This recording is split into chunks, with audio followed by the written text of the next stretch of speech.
know you can't, you have to run 2 calendars. Okay. I'll let you know. All right, we should be streaming now. Want me to verify? No, I'll just go to the, oh, I'm sorry.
Okay, I call the order, the Rolesville Town Board regular meeting, September 1st, 2020. And we'll have the Pledge of Allegiance to start with. And I've asked Jackie to lead us in invocation tonight. Due to the number of people that we have, I kind of thought we'd just limit the number of people coming in the building here and let Jackie do it. So if everyone would, please rise and we'll start with Pledge of Allegiance. Pledge of Allegiance to the flag of the United States of America and to the republic for which it stands, one nation, under God, indivisible, with liberty and justice for all. Let us pray. Heavenly Father, we thank you for this day. We thank you for loving us and taking care of us. We have a lot to decide upon tonight, Father. We pray that you will guide and direct us and that your will be done and not ours. We know some will be pleased with the steps we take and the decisions we make tonight, and some will not. Regardless, please help us all to remember that we're your children and that we're all brothers and sisters, and please help us to treat one another with love and respect.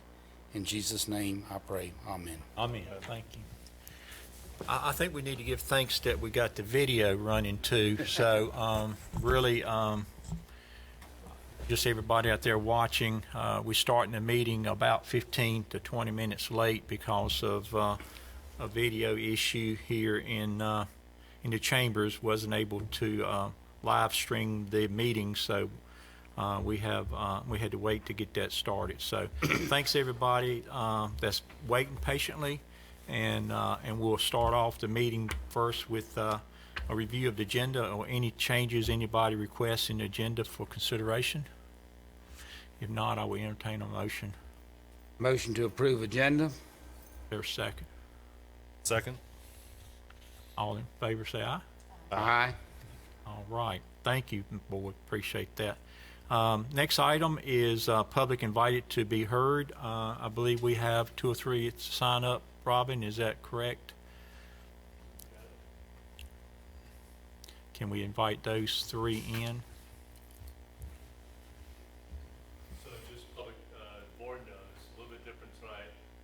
We have them lined up, they're gonna come through the lobby. They won't come through the side door, come through, they'll be in the waiting, so they just kind of open the wall and then run the side. I have a question. Are they limited on their time? Is it gonna be 15 minutes a person? 3 minutes a person. Or 3? 3 minutes a person. Yep.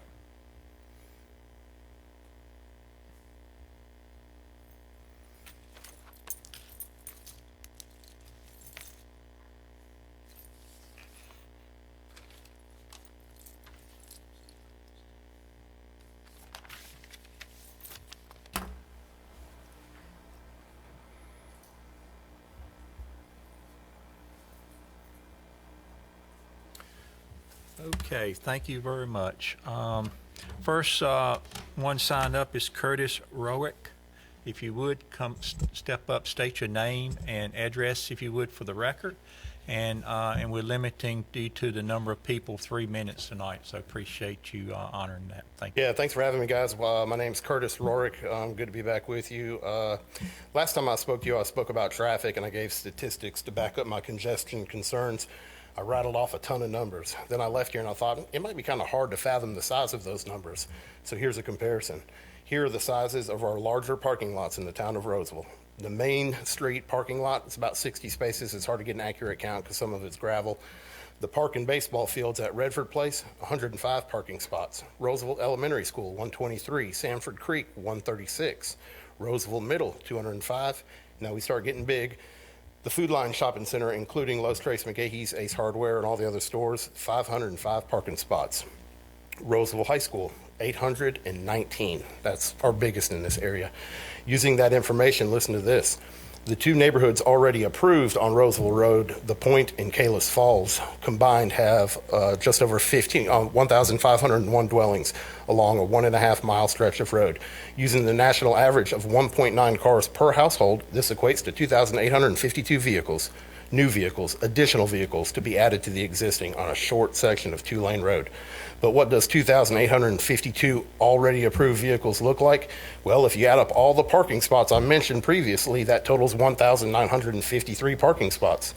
Those two approved neighborhoods alone equate to more than 900 vehicles than we have of all the parking spots in all of our major parking lots combined. Please keep in mind, I didn't include the other already approved or proposed neighborhoods, the Preserve at Jones Dairy or the Wheeler-Fowler tract at Mitchell Mill in Roseville. Let's include those just as well, just to see how much traffic we could potentially add. In total, we will be putting 4,700 new vehicles that do not exist on the roads today.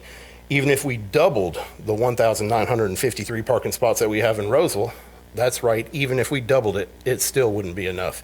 We would still need another entire high school parking lot on top of the double to accommodate all the new vehicles. Again, this doesn't include the vehicles, the vehicles for the current residents. Where will the 4th of July fireworks be hosted?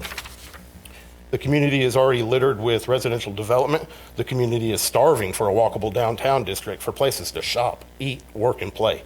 This past week, I spoke to a local commercial builder, and I informed him that Roseville's desire to grow commercially. He was surprised by the population size of Roseville compared to neighborhood towns and the lack of commercial development for the population. He said he'd start looking into opportunities for us in this area. He has the planning department contacted any commercial developers explaining Roseville's commercial needs? What about franchises who own restaurants in our neighboring towns? I'm convinced if I made 10 phone calls, at least half of them would show interest in making an investment in our great town. Thank you for listening. Thank you. Appreciate that. That's interesting about the commercial, so thank you for that information. Okay. The next speaker is Matt Jones. So if you would state your name, address for the record, and remind you again, 3 minutes is kind of what we're limiting everybody to. Thank you. Matt Jones, 3532 Nether Ridge Road. I'm going to continue on what Curtis just spoke about. Good evening. I'm here tonight to express my concerns over the direction that Roseville seems to be heading regarding new development. Looking at Roseville Development Report, there are 3,263 residential units in development or already approved. Meanwhile, there's only one commercial property in the Roseville's pipeline of a retail space and medical office buildings of 1.262 acres. Now I would like to call attention to the town of Wendell's development report, which has a similar size population to that of Roseville. Wendell has 8 commercial properties totaling 224.69 acres currently in their pipeline. Why does it seem as though Roseville is only focusing on residential? When all residential units that are currently in the works in Roseville are completed, Roseville's projected population will be roughly 17,000 people based on the national average of 2.63 people per household. 17,000 is roughly the population of Knightdale, which is littered with commercial properties including two big box home improvement stores and a large variety of restaurants and shops. Knightdale, by the way, has had many of these stores and restaurants dating back to 2007 to 2010 time period, when the population of Knightdale was roughly the same as Roseville is today. So please focus on commercial and not just more and more people that will have to fight traffic to get to neighboring towns to spend their money. Thank you for your time. Thank you, Mr. Jones. Appreciate that. Next speaker, Kevin Litchworth. If you would state your name and address. Thank you. My name is Kevin Letchworth. Live at 3816 Hartley Manor Court in Zebulon. Good evening tonight. I'm here to share some information with you on what I found to be included in the PUD documents of neighboring towns. In the developer agreement with the town of Wendell for Wendell Falls neighborhood, the developer committed to not only extensive road work, but improvements to the water and sewer extensions that were needed for that neighborhood. The road improvements included construction of a brand new 4-lane road called Wendell Falls Parkway, the repaving of the existing roads that intersected with the new 4-lane road, construction of a new on and off ramp onto the US 64 bypass. In addition, the PUD included 125 acres of land being provided to Wake County for a park.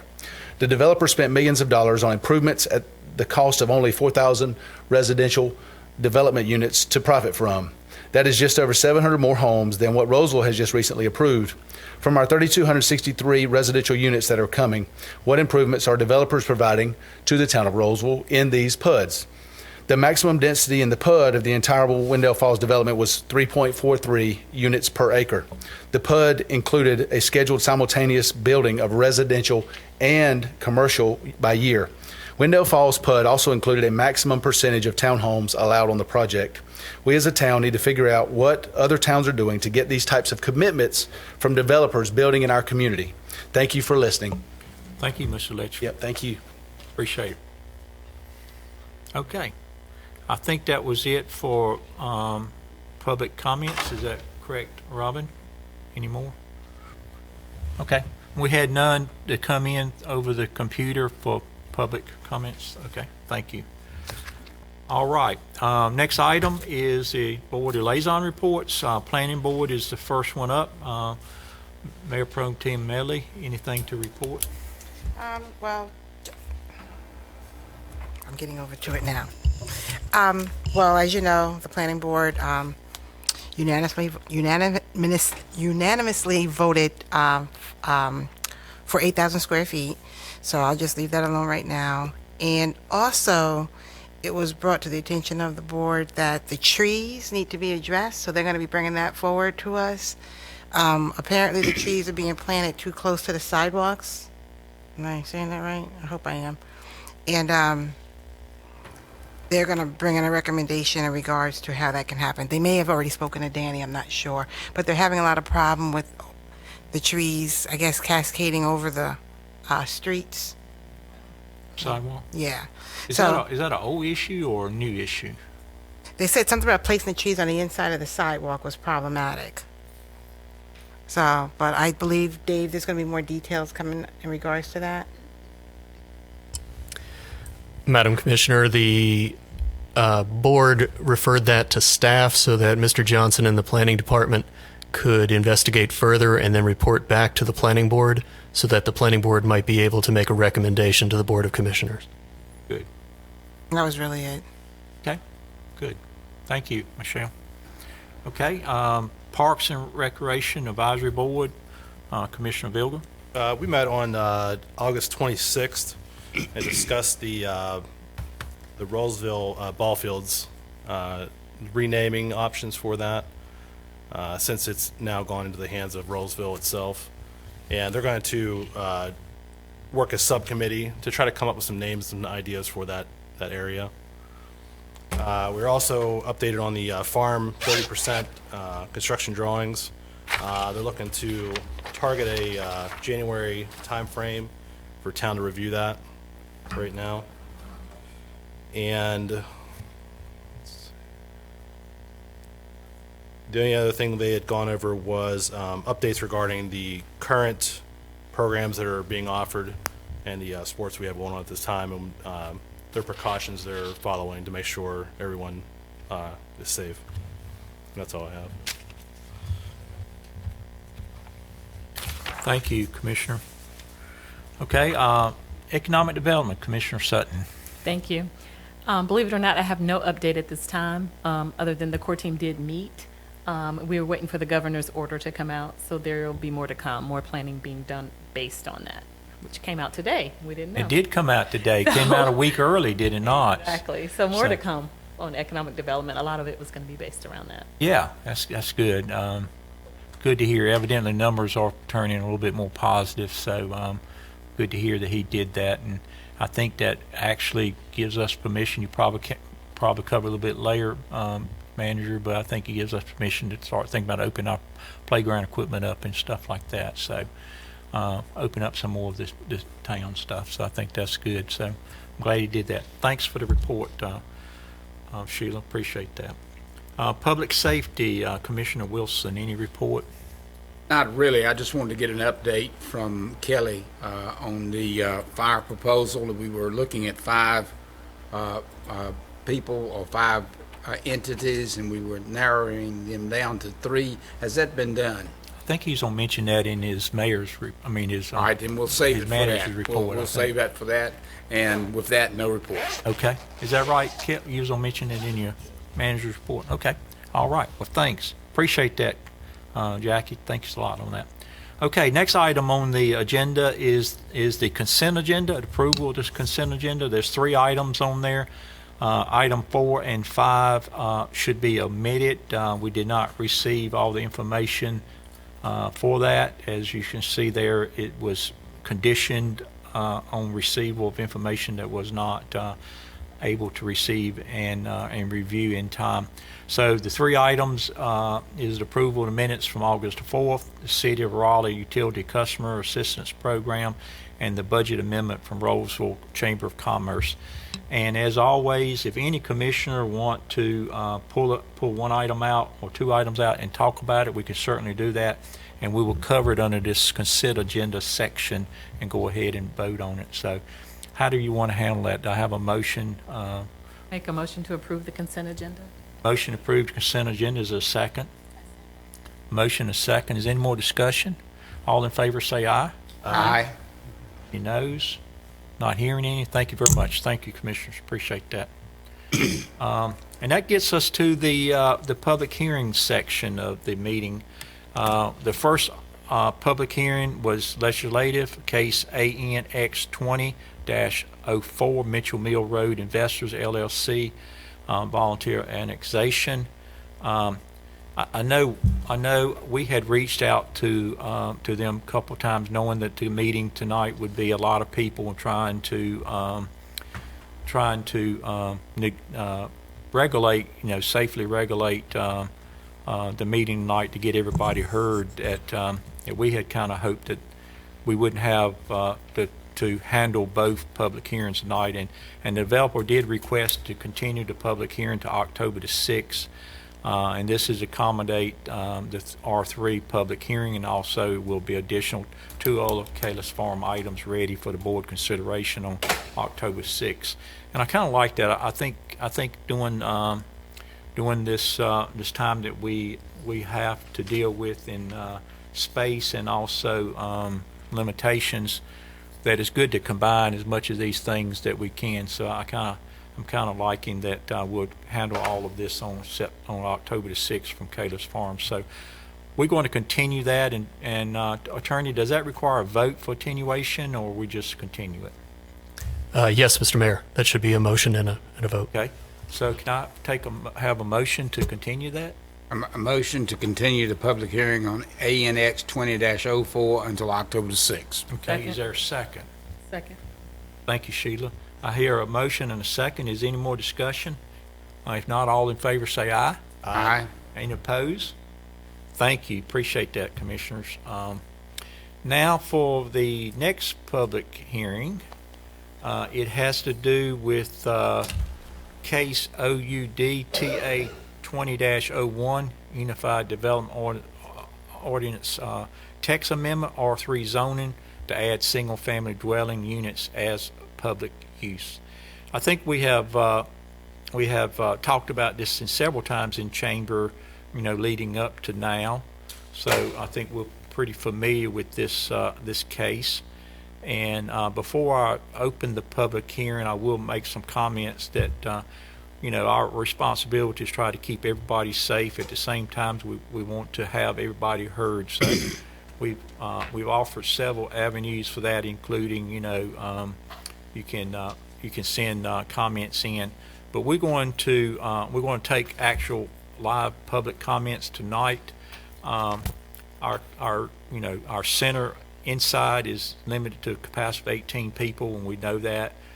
So we got that packed full, and due to the nature of where we stand today, and I think going forth through all this coronavirus until we get out of this condition we're in, I think I may continue to use this same process for all our legislative public hearings to make it easier on the staff to handle it and to facilitate people, and also people understand exactly the process and what we'd kind of be using, going forth. So we're gonna have 10 people at least, or max. I don't know if it's 10 for each side or not, but we will allow 10 people to speak, and each speaker will be limited to 3 minutes.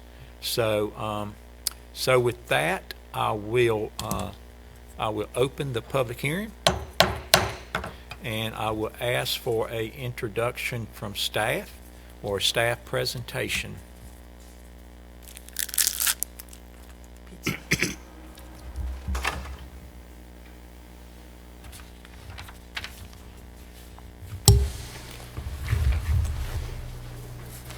Thank you, Mayor. Thank you, Commissioners. Good evening. As you've already introduced, this is the public hearing on text amendment AT 20-01, an amendment to Article 5 and Article 6 dealing with the R3 zoning district to add single-family dwellings as a permitted use. This was a request filed by Harper Communities to amend the residential 3 zoning district to add that use of single-family dwellings, which is not currently permitted in that district, with standards dealing with lot dimensions, setbacks, and etc. Currently, the R3 district currently permits only townhomes and multifamily dwellings for a zoning district less than 20 acres or less. Now, just to give a recap of what we do have in Rolesville, we have an R1 zoning district that permits single-family dwellings with a minimum lot size of 20,000 square feet. A good portion of Rolesville is zoned with that category. We also have an R2 zoning district that allows single-family dwellings with a minimum lot size of 15,000 square feet. We also have a residential PUD zoning district that allows by special use permit single-family homes plus townhomes and multifamily, as well as different types of lot sizes, different types of housing choices, as well as mixed-use commercial, as all. And in the R1 area, which is a single-family district exclusively, it has a minimum lot size of 6,000 square feet. And of course, the R2 category has no minimum lot size. Danny, what is that land currently zoned? This is dealing with the text amendment. This is everything. No, It's no, not- what the land is now. Yeah, this has more to do with the overall zoning change. It could be any land. Okay. Yeah. It could be, This but I think proposal will that's- apply to any area that was zoned R3. So it could be anything, but I think to ask his question specifically, I think it's just county zoning. AR, agricultural residential. If you're talking about a particular area outside the ETJ, yes. Okay, okay. Currently, there is not a traditional zoning district in Rolesville with lot sizes less than 15,000 square feet unless it's located in a residential PUD. Excuse me. And of course, the application has been presented to amend Article 5 and Article 6 to add the single-family dwelling with the following minimum dimension standards. And if you can read that under the R3 single family, the bold line on the very top, the minimum lot size proposed is 8,000 square feet. Minimum lot width is 54 feet, and that's determined at the front yard setback line from lot line to lot line, not actually at the street frontage. So if you got like a cul-de-sac or a narrow lot off of a curve or something like that, it's 54 feet at the 25-foot setback line, which is the front yard setback, which is the next category. Side yard would be 7. Corner sides, which is streets to one side, that's your corner lots. The side street would be 15, and rear setback is 25.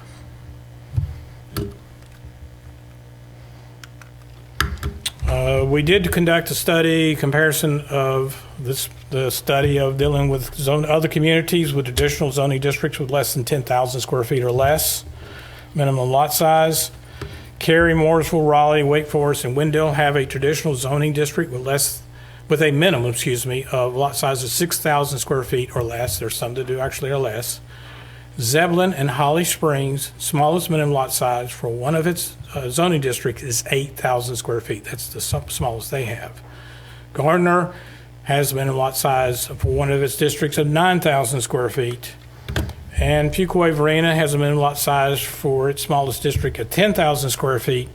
But they also have a provision in there called an open space development option that allows smaller lots based on the percentage of dedicated open space in the subdivision that would dramatically reduce those minimum sizes.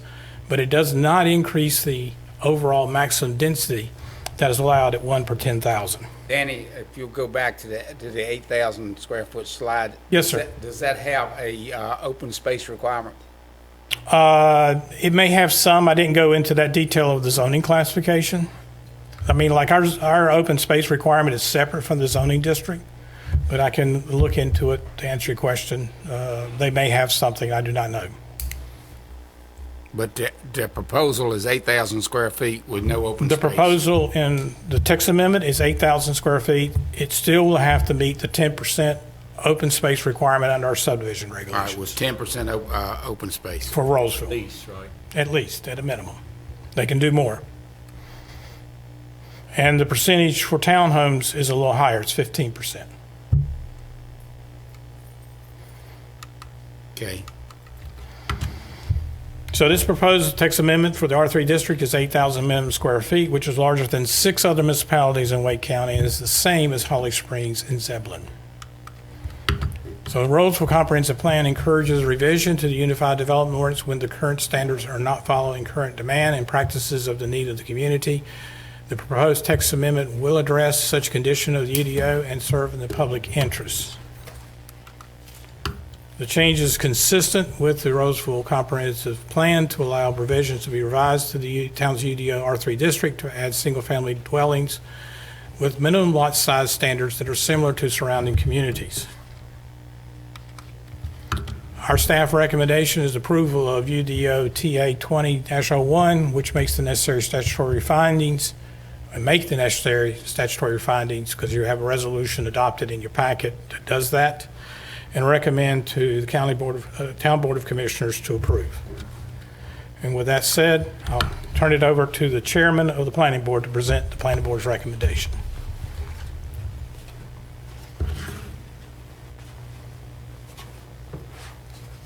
Thank you, Mr. Johnson. Good evening, Mayor, Commissioners. The Planning Board considered tonight's proposal at our regular meeting at the August 24th meeting.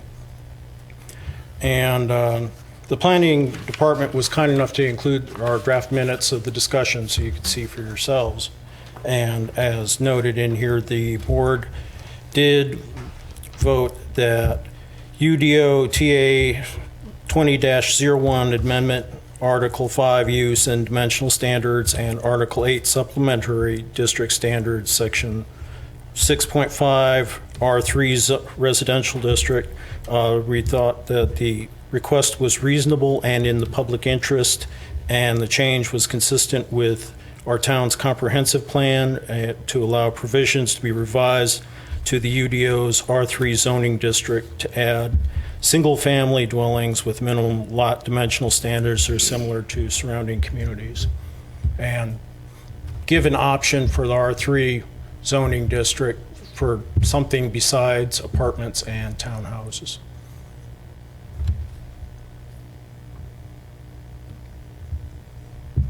Any questions? Questions from the board? I guess I got one. I know this one came back to you guys twice, the second time, which is kind of unusual, and it came. And I know we had some discussion. You guys considered all the discussions, you know, prior and around this evolution up to the point that it came back to you guys a few days ago. So, you know, you feel like the board really took consideration of all the comments everybody made. And I think you actually had comments at your board from the public too. Is that right? Yes, aside from the increase in the proposed footage for each lot, looking back at your previous meeting in July, it was emphasized that this gives the public a greater opportunity for input when both boards review a proposal along these lines, and it lays an absolute floor for minimum standards under this zoning proposal. Got a question, April? Anybody else? Question for the planning board chairman? I have a question.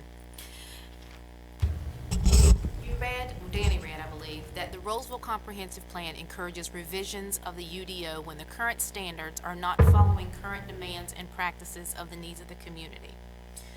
So, can you tell me what needs of the community are not being met that you think that this is going to meet? The needs for potential for single-family homes on smaller lot sizes than are currently allowed outside of a PUD. That's based on a comprehensive land use plan. Comprehensive land use plan. And this is also. And, pardon? And the homework was done on all these other communities, just for what reason?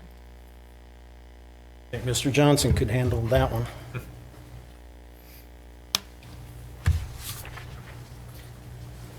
The other communities were done just for a point of reference to let you know what your surrounding communities have as a standard, and the comparison of what your consideration to know what's going on in Wake County. We limit it to Wake County. We did not do any of the surrounding counties. So you now know what's comparison to other communities I already identified. So just, forgive me because I am still learning. Sure. So just because these other surrounding communities have this square footage, does that mean anything for us? Isn't our goal to do what is in Rolesville's best interest? This is just information. That is correct. Okay, For any consideration if you think it's important or not. okay, okay. It's just informational facts. A lot of times we will ask staff to, if we're trying to make a decision, that we're informed what our neighbors are doing and stuff, so we don't get too far. But yeah, I think in a case like this, I mean, it's just this is what the other towns are doing. You know, Rolesville, you know, has a different history than some of them. You know, we have a history of having, you know, larger lots and type things. So, you know, we don't necessarily have to align with anybody. So, you know, you as commissioners have ability to govern that and make decisions on that. All right, before we leave, Danny and I can't think of your name. Mark. I was thinking Mike, and I knew that wasn't right. Mark, is there any other questions for the either one of these two, the planning director or Mark from the planning board? I just want to thank the planning board for taking another look at this, just to make sure that you were comfortable with it again, and giving us your input. Ditto. Yep. Thanks. All right. Not hearing any more questions, we're going to move on to anybody wanting to speak from the public in favor of this amendment. All right. And the first one on the list is Beth Trejos. And Beth, I know this may be difficult, but we're going to limit everybody to 3 minutes in fairness. So, just kind of heads up. State your name and kind of address for the record, and kind of tell us what your views are. Yes, sir. Good evening, Mr. Mayor and Commissioners. My name is Beth Trejos. I'm an attorney with Nelson Mullins. My address is 4140 Park Lake Avenue in Raleigh. Your staff has a pretty organized system out here, and we appreciate the precautions that y'all are taking to make sure that we are all safe during this process. I am here tonight to ask you to approve the proposed text change to add single-family homes to the R3 zoning district. I want you to know this is just a change to your ordinance. This does not approve any specific development plan. It doesn't apply to any particular piece of property. It allows an option in your code for single-family homes to be built under the R3 zoning district. We came forward with this text change because we saw your policy that you didn't want folks to use the RNPUD process going forward. And, most of the development done in the town in recent years has been done under that RNPUD designation, which allows lots as small as 6,000 square feet. So there's no option outside of the RNPUD for single-family homes on lots less than 15,000 square feet, which is very large in the marketplace today. So we filed a text change to the R3 zoning district, first proposing 6,000 square foot lots, mimicking that RNPUD because it was what the town was accustomed to. We have since increased that proposal to 8,000 square feet, although we understand, you have the full capacity to alter that however you see fit. You could take it back to 6,000 square feet, you could take it up to 10,000 square feet. That is within your purview. The existing R3 district, which only allows townhomes and apartments, has a maximum land area of 20 acres. And in the ordinance, it says, maximum land area of 20 acres in R3, see RNPUD for, larger acreage. So it refers you to the RNPUD. Knowing that you did not want to use the RNPUD, we took that language out. That again is within your purview. If you choose to retain that as it relates to townhomes and apartments, you can certainly do that. But our proposal does not include it.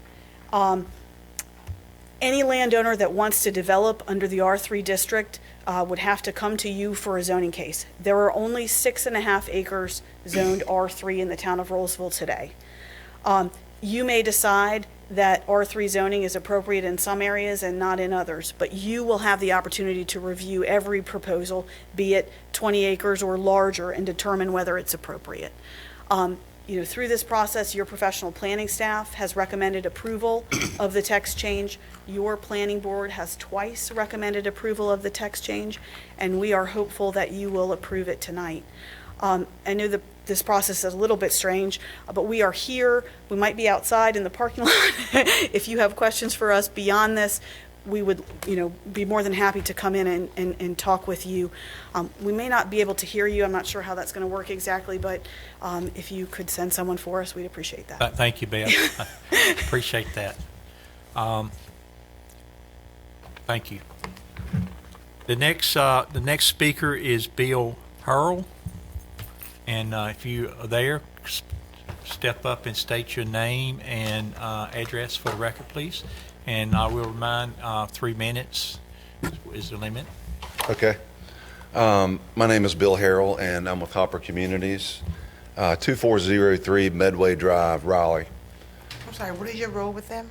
What's that? What is your role with Hopper Communities?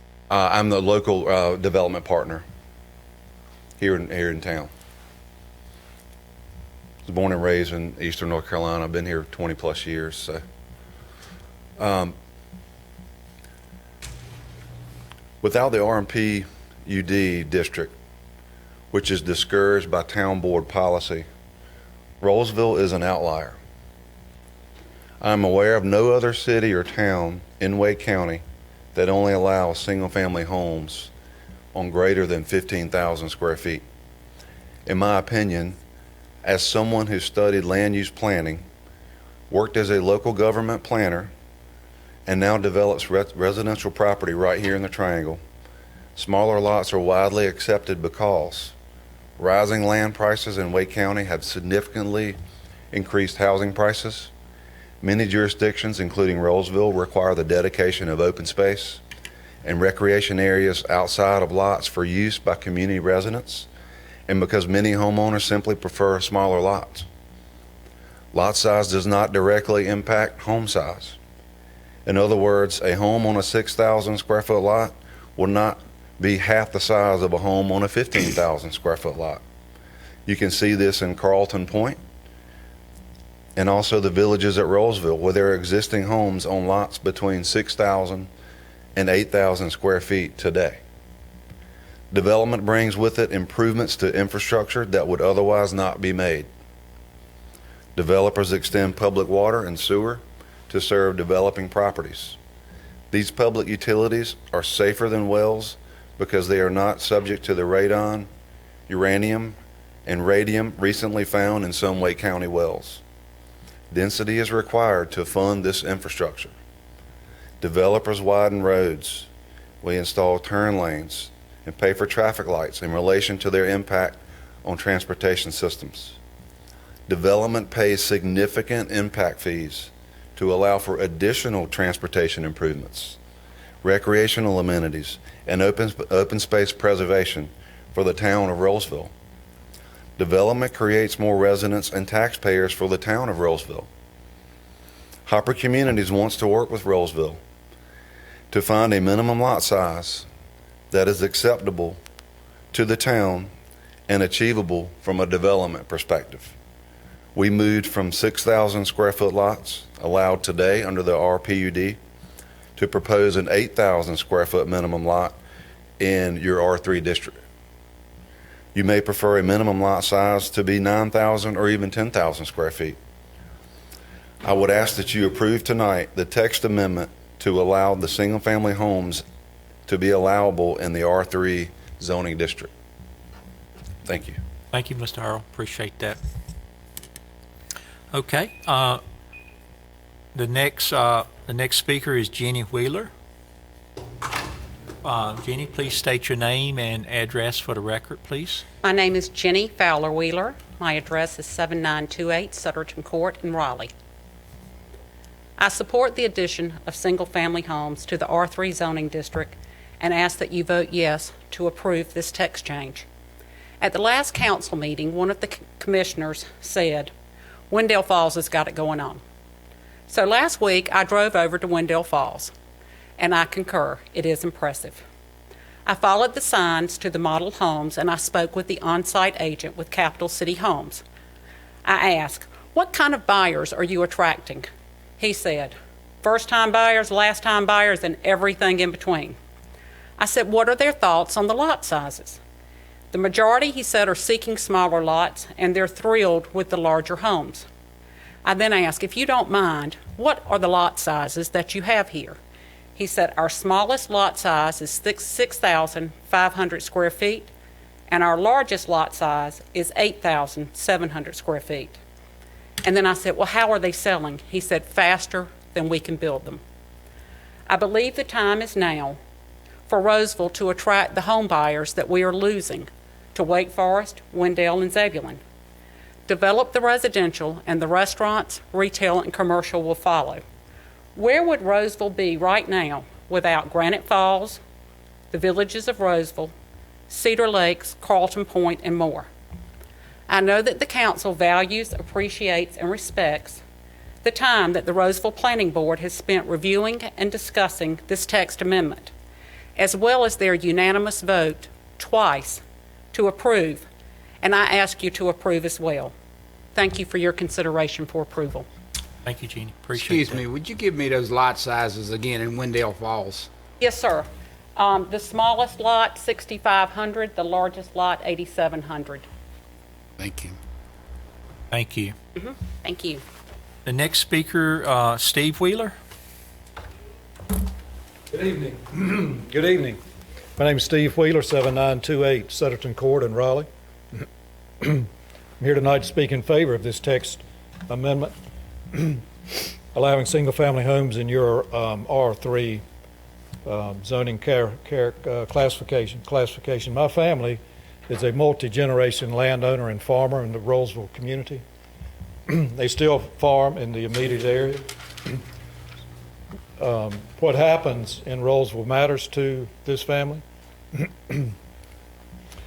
I have attended your meetings and those of the planning board to watch the discussion of this text change proposal. I've seen that the proposed minimum lot size increase from 6,000 square feet to 8,000 square feet. I've seen the planning board carefully consider the text change and unanimously recommend approval of it twice. This text change amendment affects all of Rolesville and its future. I've seen county residents speak in opposition to the proposed text change. County residents say they're not opposed to growth, but then they ask that you stop growth for a period of time. They say things like hit the brakes on development or let's slow things down. But what they mean is don't allow other people to use the property they own in the way they would like.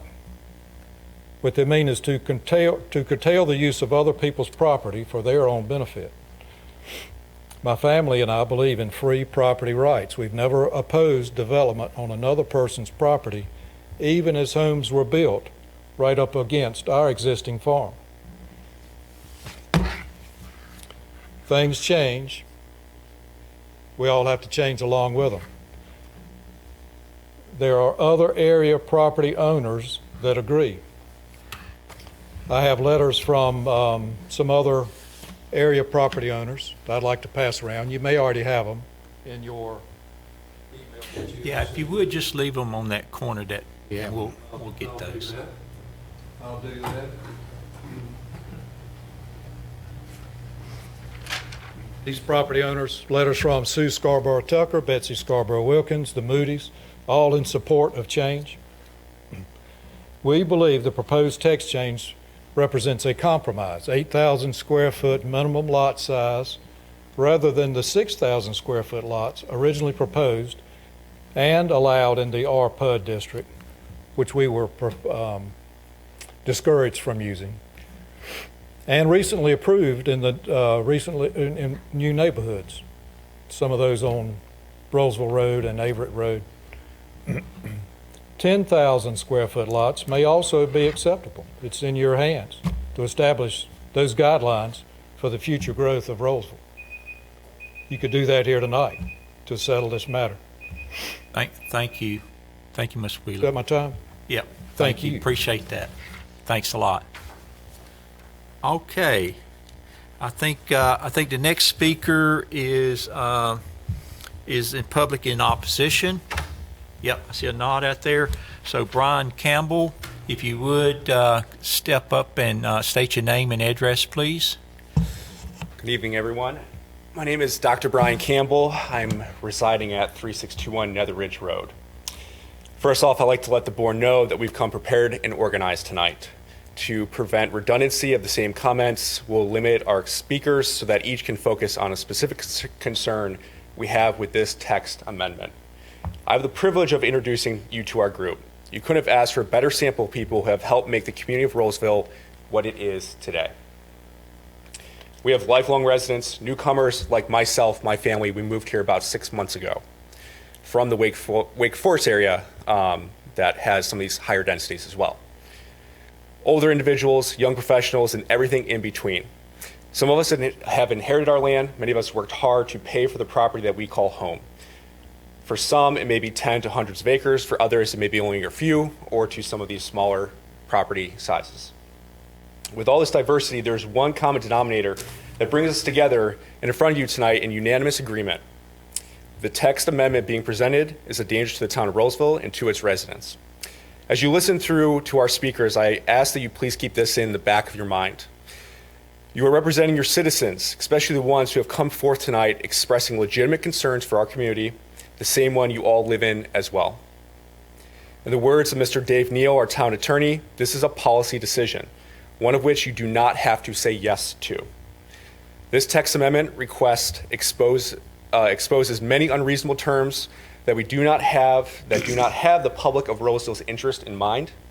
and it is more in the interest of the developers, none of which can claim that our beautiful town to be their home and where they reside.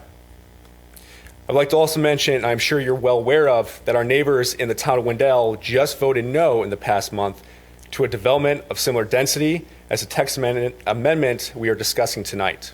Another supporting point towards not allowing irresponsible and reckless development to occur. Again, another opportunity to say no. Your vote tonight should be one with the interests of your community as the highest priority. A vote that speaks for the people of Rolesville and the rights they deserve as the ones who will be most affected by this decision, not by the developers.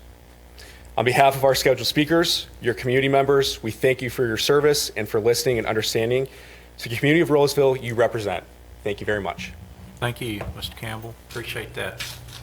Next speaker, Mindy Sportman. State your name again and address for the record, please. My name is Minda Sportsman. I live at 3809 Arbor Rose Lane. Good evening. Tonight, I would like to share the experience that my members of this group received during the most recent planning board session, which was last week. I was here. We feel that some members of the planning board seem to favor the side of the developers versus the public when comments were made. Some of these examples include, number one, planning board member, Mr. Mark Powers. He interrupted two members of the public who happened to reference the future Hopper communities. He stated that they were not allowed to speak on that development during this text amendment. While just minutes before, the developers who are proposing this amendment were allowed to discuss that specific property that this text amendment would then allow. Number two, the public comments that were submitted. Excuse me. Yes. I see our attorney shaking his head. Is that correct? It's of record. You can read the text I think notes. in a matter of time, let's let the speakers speak, and then we'll Make sure everything's correct. The number two, the public comments that were submitted electronically opposing this text amendment were not initially read. A member of the public had to bring that to the attention of Rolesville's employees after the board deliberation had begun. Many members of this group stated their submitted comments were never read and are not included in the draft minutes from the meeting. Number three, the developer who submitted the text amendment was allowed to remain in the room while the planning board was deliberating, whereas members of the public were not. Number four, in addition to being able to remain in the room while the planning board was discussing the text amendment, the attorney, Beth Trejos, who was representing the developer, was allowed to pass papers back and forth to the planning director, Mr. Danny Johnson, who was allowed to remain part of those deliberations. In addition to that, in the same breath, Mr. Pierce made his motion to pass the text amendment, and he stated, "The board cannot pick and choose who can and cannot sell their land when this time comes." His comments also mentioned that the opponents of the text amendment do not want neighbors because they are used to farmland. Please let me stress on behalf of our group that this is not the case. We welcome development. We have always stated that. We have never said that we are not wanting neighbors or want that land developed.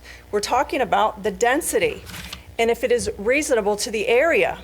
8,000 square feet is a highly dense proposal to be allowed with this promise of commercial development in close proximity. 8 houses was the first proposal with their 6,000 square feet. Now we're down to 5 houses per acre. Very little of Mr. Pierce's comments while making his motion were related to the content that exists in the text amendment or the public interest of the Rolesville community as a whole. Thank you for your time. Thank you, Ms. Sportsman. Appreciate that. Thanks. Now I'll allow your question to attorney. Yeah, David, I saw you shaking your head, and I took that as maybe something was incorrect. Mr. Commissioner, a review of the meeting would reveal that many of the speakers had a difficult time separating the text change from the proposed development by Hopper Communities. The chair of the planning board, in my opinion, did his darndest to keep folks focused. At the same time, I don't believe it was the chairman's intent to cut folks off. So it was an exercise in a certain amount of diligence throughout the meeting so that we could get a full discussion of the topics. Okay, thank you. Yeah, thank you there, David. I would say that, for the public, that really the planning board, we have them in place to look at these things, to deliberate on them, to check them for details as our report that we got. And then they make a recommendation to us, and that's what it is. It's a recommendation to us as a board. And then you as commissioners, you are the legislative body to make a decision. And it can, this town has made decisions that different from what was recommended by the staff and planning board.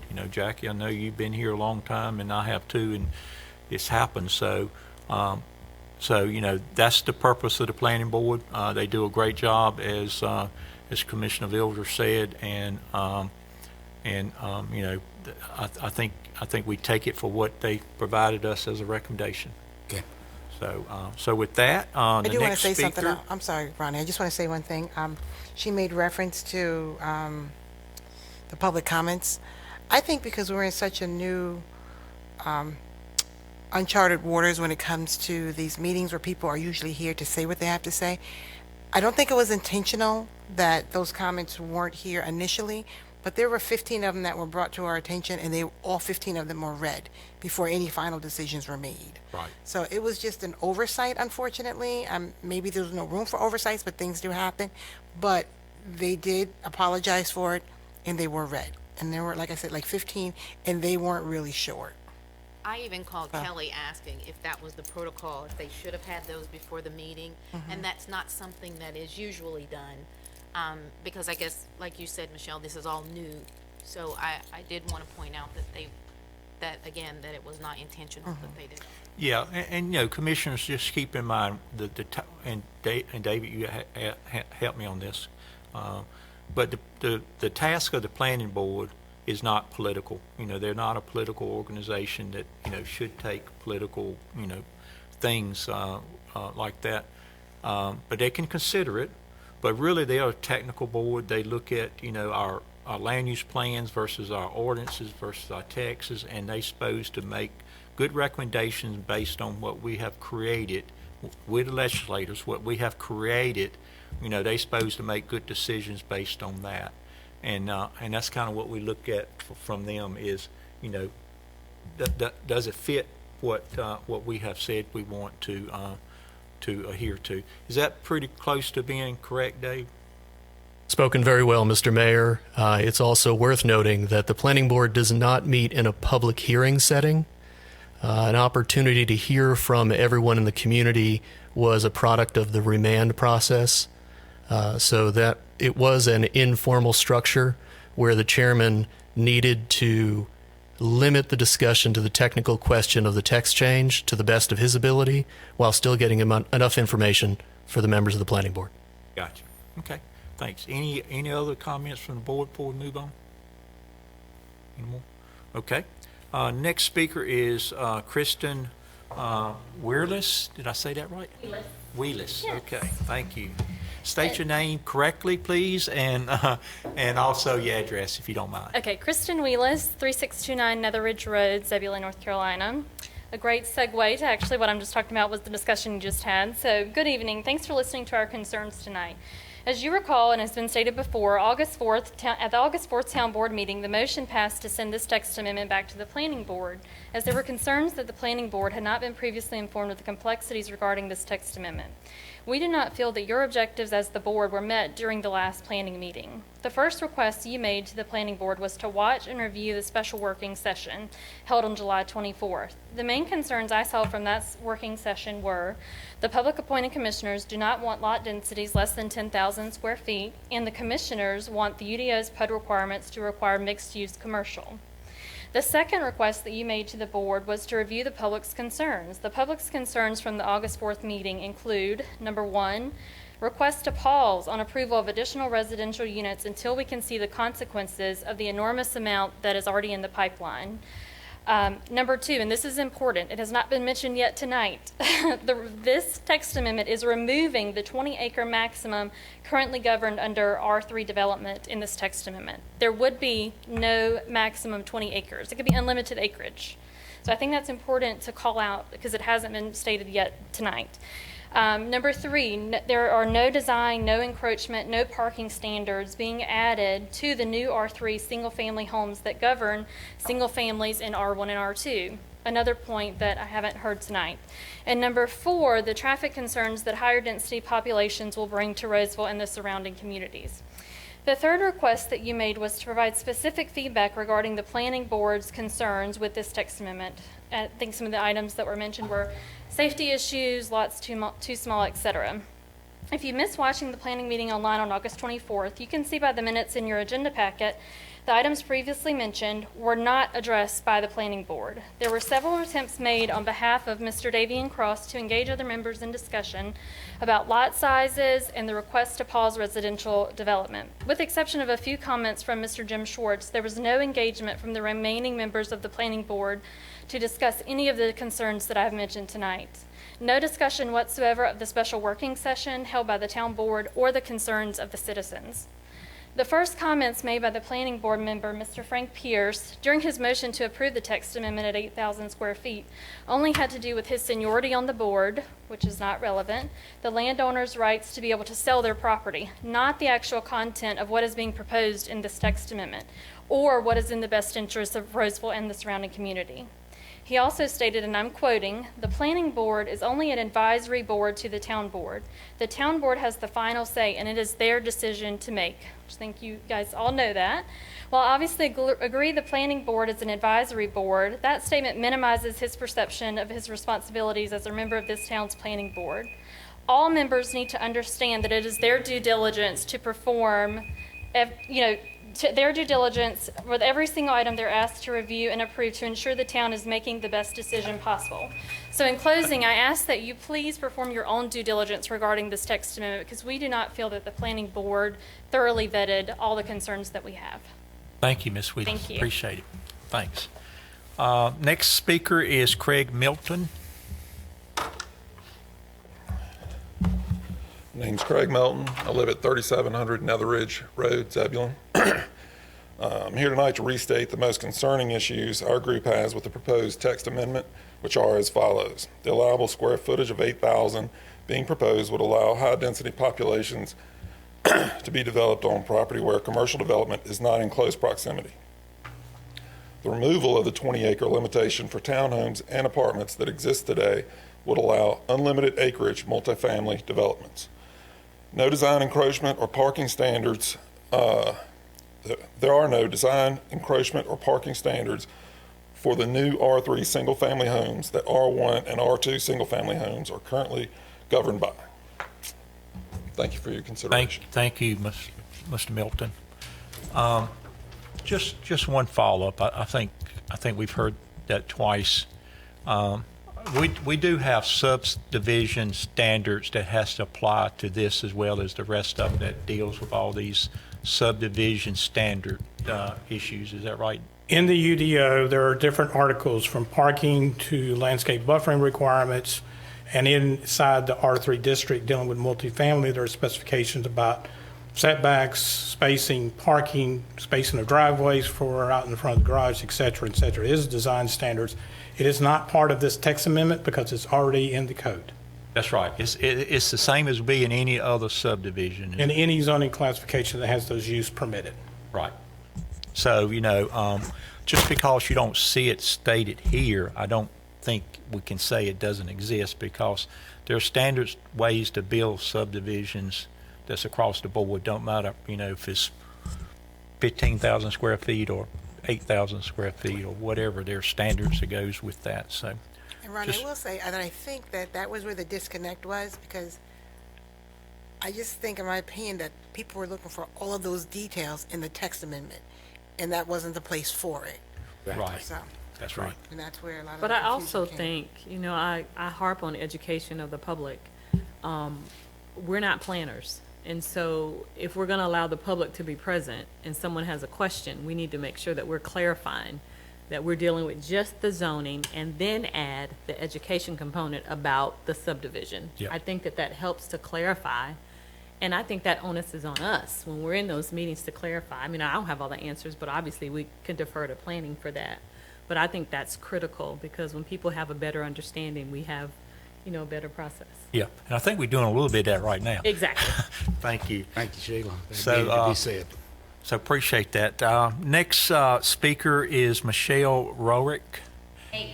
And state your name properly if I did not, and also your address if you would. You did good. And just a reminder, 3 minutes.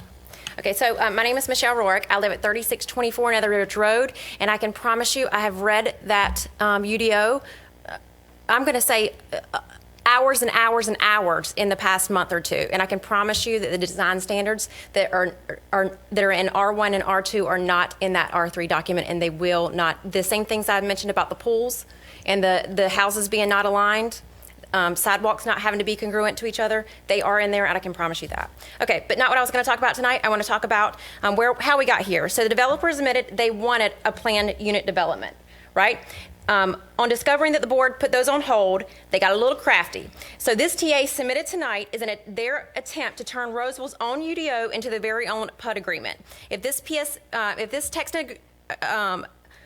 TA passes at even at 10,000 square feet tonight, developers will no longer have a need for submitting PUDs to the town of Rolesville in order to develop high-density housing on larger plots of land.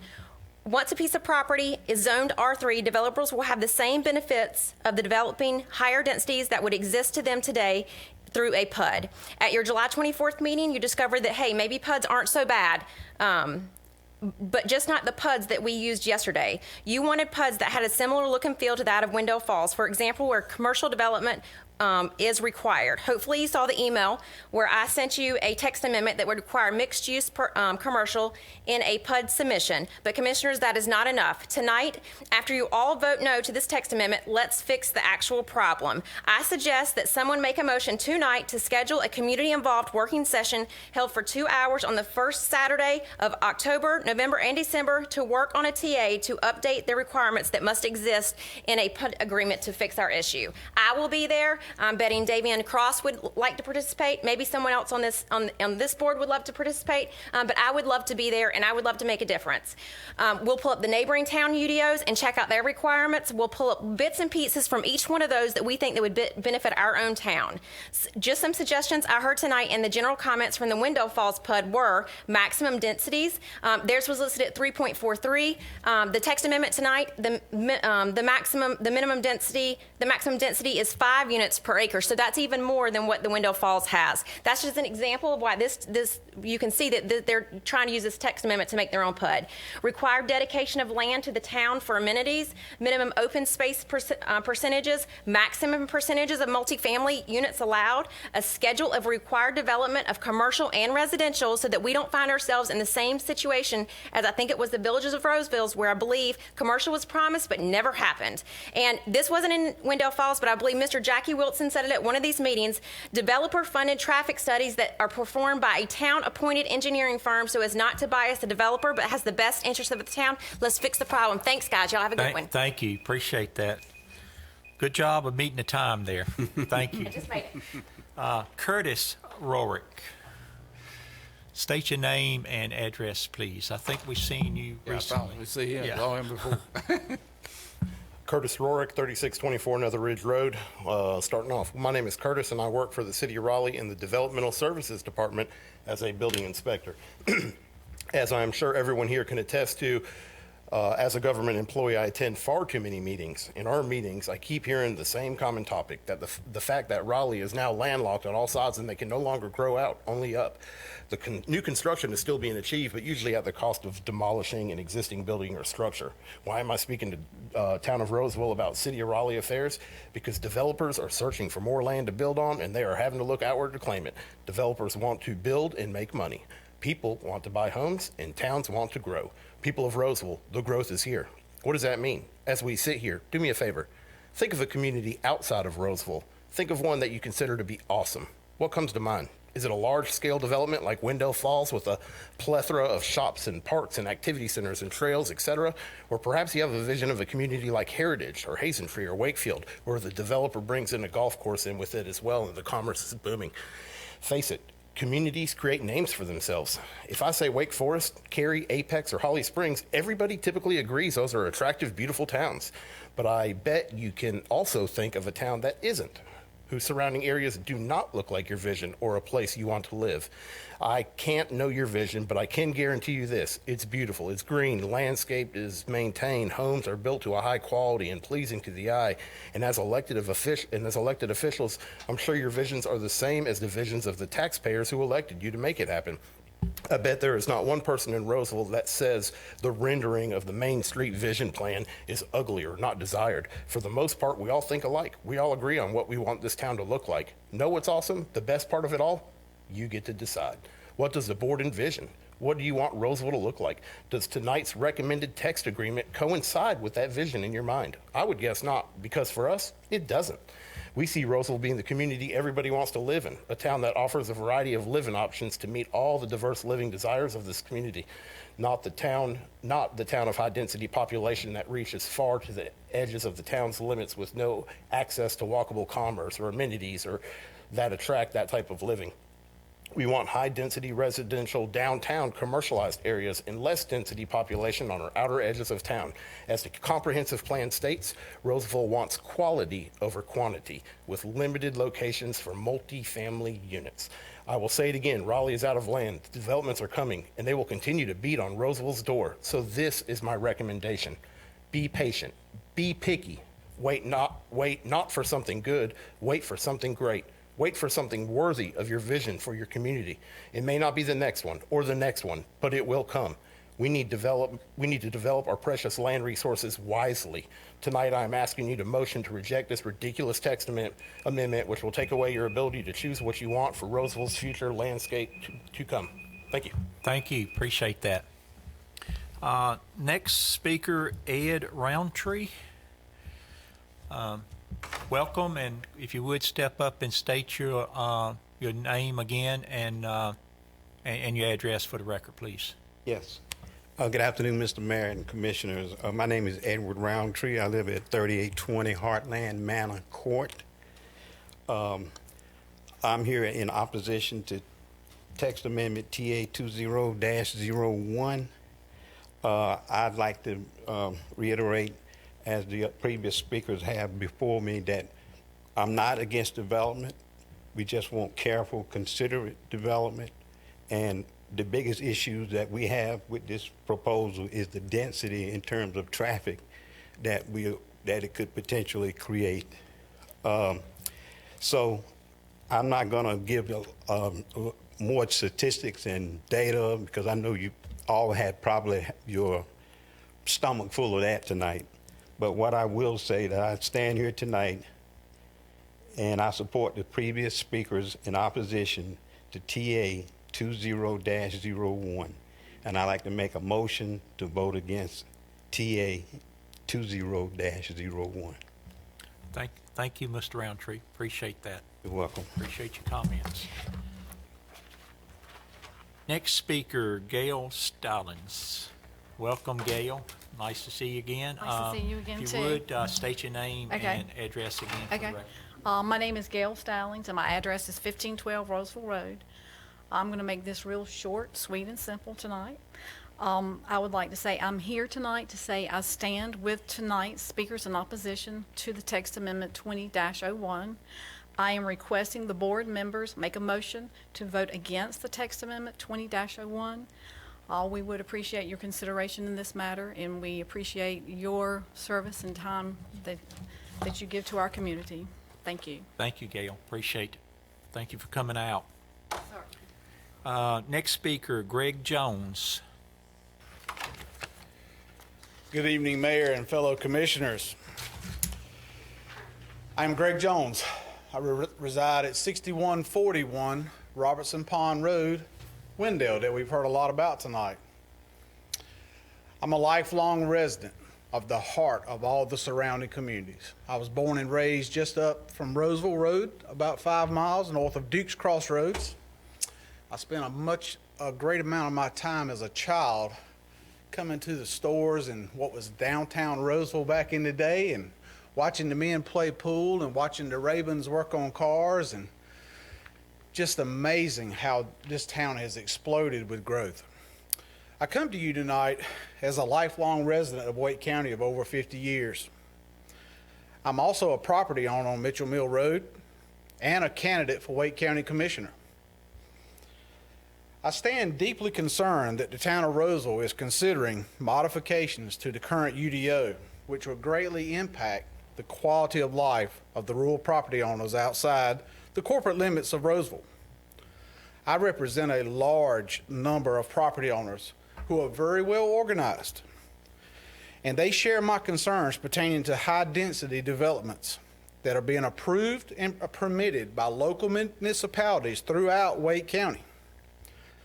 Based on the 2007 comprehensive plan published by the town of Rolesville, I have noted the following. Page 9 states that the Rolesville goals is to, as I quote, create a diversity of new houses but ensure high quality and limited locations for multi-family units. And considering your results that you obtained through a testing agency, the comprehensive plan also references on page 21 that 49% of Rolesville participants did not feel as if Rolesville had adequate regulations set up to control its growth and to maintain efficient land use, and 76% do not believe that Rolesville has adequate transportation facilities. Over 70% feel the ability to walk from their homes to somewhere is very important. That's in your own comprehensive plan. With that being said, I'm deeply concerned that modifying the current UDO to permit high-density neighborhoods in the town's corporate limits and beyond the ETJ is an example of putting the cart ahead of the horse. Another simple point I'd like to make is that the outbreak of COVID clearly shows issues with high density. That's why they're moving here. They're fleeing high density to come here. May I remind you of that? I would like to make sure that you know that I'm in a tough situation.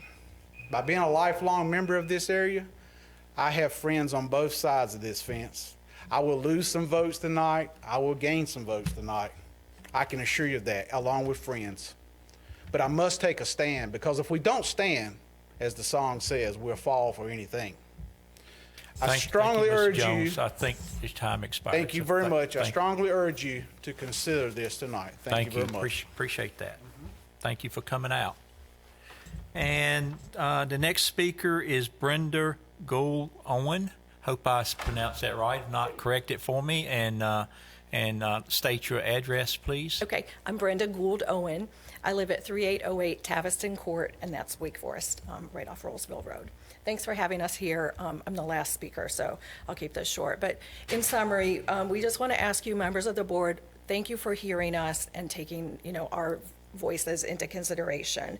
We ask that you reconsider the implications of approving this UDO amendment TA 20-01 so that we have better control on how Rolesville grows, so that we can maintain a cohesive sense of community. All of us that live here love it. I love it, I love it, I love it. Everyone out there loves it. And we want to keep that part of Rolesville that we love. We don't want to lose that. We are looking for development that unifies us more and doesn't just, grow just because we can grow. So in addition to that, we just want to bring it to your attention. Not sure how relevant it is to allow developers who don't live here to make amendments to Rolesville's zoning. That just seems a little questionable to me and to those of us here. And that's all I have to say. Thank you so much for your attention. Thank you. Thank you for coming out tonight. I think that was the last public speaker on my list. Before we move to the next step, is there any questions the board or any discussion the board want to have with staff or attorney before we move on? Anything you heard you want to clarify or anything like that? I'm just curious, where's Nether Ridge Road? I don't know. That's more Zebulon, right? I said Zebulon on one. I saw it on one, but I didn't know if some of it ran into Rolesville since so many people were off. Is that considered county, Kelly? My best guess is that they're south of this area is Zebulon, served in that zip code, so that's their mailing address. So they're not Roseville, it's really Zebulon. Mailing address. Yeah, I think they're in that area. They're really close, because really, the the post service, it could be, some of them are Wake Forest, and they ain't way close to Wake Forest, you know. So you can't go by the post office. It's just whatever the. Where they fall, so Yeah. it probably falls somewhere near, well, evidently, never Yeah. mind. It's because I know somebody who lives on Jonesville Road. Mhm. It's Wake Forest, Roseville Schools, Wake Forest Police, and Raleigh something else. So it's a mixture. But I do want to clarify something that Sheila had said, that there were times during the planning board meeting where, I'm not sure if it was Danny or if it was Dave, where they explained that that doesn't come during this portion of the process, but I don't think it really clicked, because there was so much going on, and there was a lot of concern, but they did say that this is not where this part is discussed at, so it probably needed more than apparently just that comment, but it was stated that this is not the part for this here, it has nothing to do with that at this time. So there is always going to be that education part that lacks in understanding the entire process, especially when you're a little concerned about what's going on in, your backyard or your front yard or what have you. I guess what is our date on our comprehensive land use plan now? You adopted, I believe. Sorry. I believe, Danny checked me on this, but I believe the adoption date was 2017.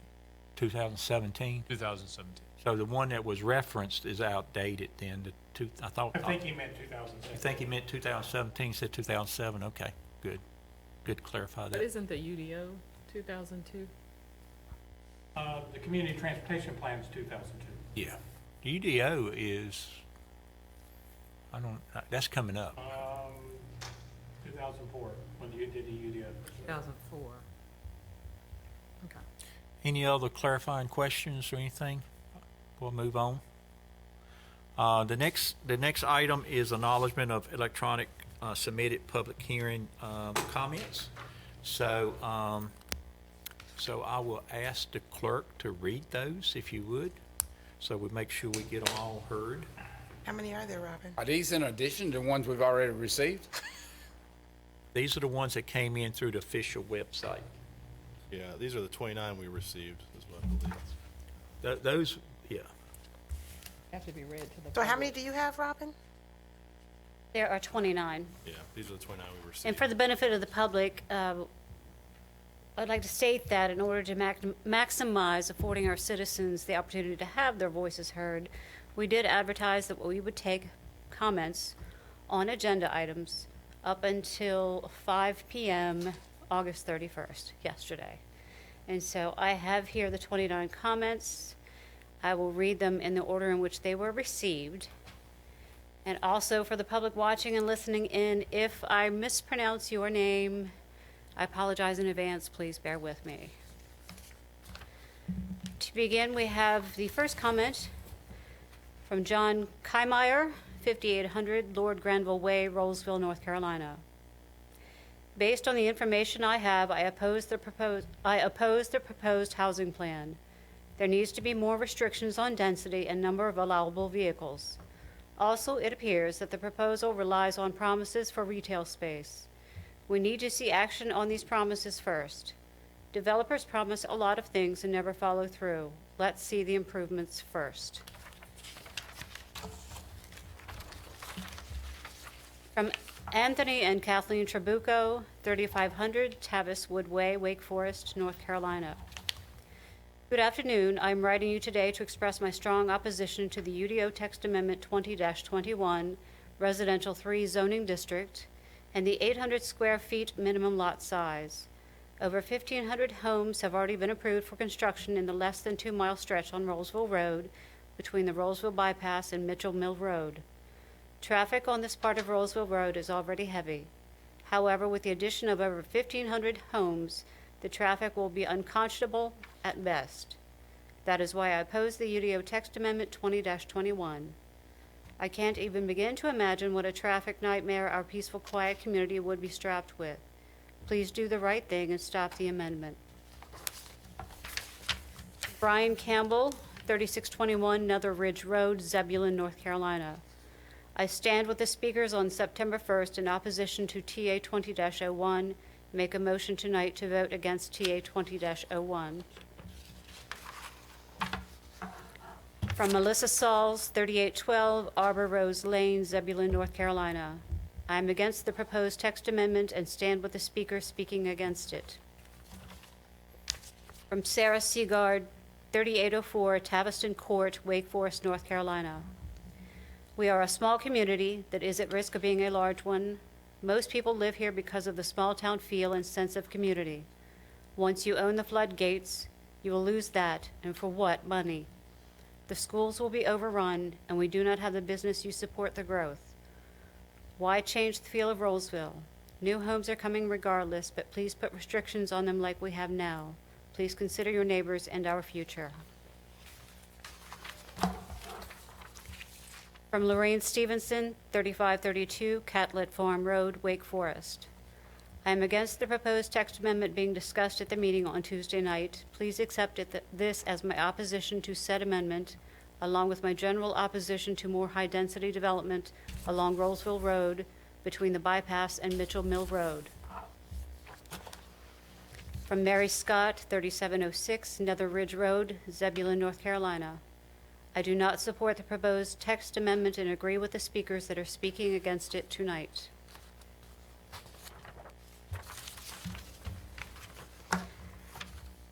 Brenda Gould Owen, 3808 Taviston Court, Wake Forest, North Carolina. Regarding UDO TA 20-01 and 8,000 square feet minimum lot sizes. That concludes that comment. Susan Swift, 3504 Tavis Wood Way, Wake Forest, North Carolina. I'm against the proposed UDO text amendment 20-01 residential rezoning and stand with the speaker speaking against it.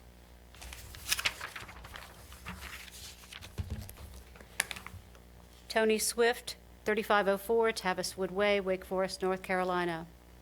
I'm against the proposed text amendment 20-01 and stand with the speaker speaking against it. Daniel and Christine Faircloth, 3812 Taviston Court, Wake Forest, North Carolina. This comment is to again voice our concern over high-density housing plan next to our home in Woods Crossings. We are devastated that after we sought long and hard to buy a house in the country away from high-density housing to have our peaceful way of life destroyed. We are so disappointed that the Board of Commissioners don't seem to listen to the people who are affected by this development. Please imagine how your life would be interrupted if you lived in our community. Thank you for considering our concerns. Samantha Moore, 3609 Nether Ridge Road, Zebulon. I am against the proposed text amendment TA 20-01 and stand with the speaker speaking against it. Elizabeth Reed, 3816 Taviston Court, Wake Forest, North Carolina. I am strongly opposed to agenda item B2 UDO TA 20-01. There is insufficient infrastructure to handle the density increase and issues that will occur, traffic, crime, etc., with so many houses, people being added. Rachel Jones, 3532 Nether Ridge Road, Zebulon, North Carolina. I am against the proposed text amendment and stand with the speaker speaking against it. Aaron Jones, 3533 Nether Ridge Road, Zebulon, North Carolina. I am against the proposed text amendment and I stand with the speaker speaking against it. Errol Stallings, 1512 Rolesville Road, Wake Forest, North Carolina. I oppose the UDO text amendment 20-01 and also oppose the 8,000 square foot minimum lot size. I support the speakers opposing the TA 20-01. Betty Woodleaf, 1501 Rolesville Road, Wake Forest, North Carolina. My opinion is represented by the group speaking September 1st in opposition of the UDO TA 20-01. I oppose the UDO text amendment 20-01 and also oppose the 8,000 minimum square foot lot size. Gary Klinker, 3509 Tavis Wood Way, Wake Forest, North Carolina. I'm opposed to the proposed text amendment. I would propose that a minimum of 10,000 square feet lots instead of 8,000 square feet. The proposed development that we're next to is far too dense for this rural community. Brandon Wheelis, 3629 Nether Ridge Road, Zebulon, North Carolina. I stand with the speakers on September 1st in opposition to TA 20-01. I urge you to vote against TA 20-01. Annette Shore, 1636 Rolesville Road, Wake Forest, North Carolina. My opinion is represented by the group speaking September 1st, 2020. I oppose the UDO text amendment 20-01 and also oppose the 8,000 square foot minimum lot size. John Shire, 1636 Rolesville Road, Wake Forest, North Carolina. My opinion is represented by the group speaking September 1st, 2020. I oppose the UDO text amendment 20-01 and also oppose the 8,000 square foot minimum lot size. Rico Glover, 1632 Rolesville Road, Wake Forest. I oppose the UDO text amendment 20-01 as well as the 8,000 square foot minimum lot sizes. Dr. Rita Gritzmacher, 3805 Arbor Rose Lane, Zebulon, North Carolina. My opinion is represented by the group speaking September 1st. We oppose the UDO text amendment 20-01 and also oppose the 8,000 minimum square foot lot size. Patrick Jensen, 3733 Nether Ridge Road, Zebulon, North Carolina. I'm against the proposed text amendment and stand with the speaker speaking against it. Please vote no. Daniel Sportsman, 3809 Arbor Rose Lane, Zebulon, North Carolina. My opinion is represented by the group speaking September 1st. We oppose the UDO text amendment 20-01 and also oppose the 8,000 minimum square foot lot size. Hillary Johnson, 3733 Nether Ridge Road, Zebulon, North Carolina. I am against the proposed text amendment and stand with the speaker speaking against it. Please vote no. Nadia Batts, 3728 Nether Ridge Road, Zebulon, North Carolina. I am against the proposed text amendment and stand with the speaker speaking against it. Kristen Wheelis, 3629 Nether Ridge Road, Zebulon, North Carolina. I stand with the speakers on September 1st in opposition of TA 20-01. I strongly urge you to vote against TA 20-01. Regina Hakes, 6300 Mitchell Mill Road, Zebulon, North Carolina. I am against the proposed text amendment and stand with those opposed to it. That concludes the 29 comments received.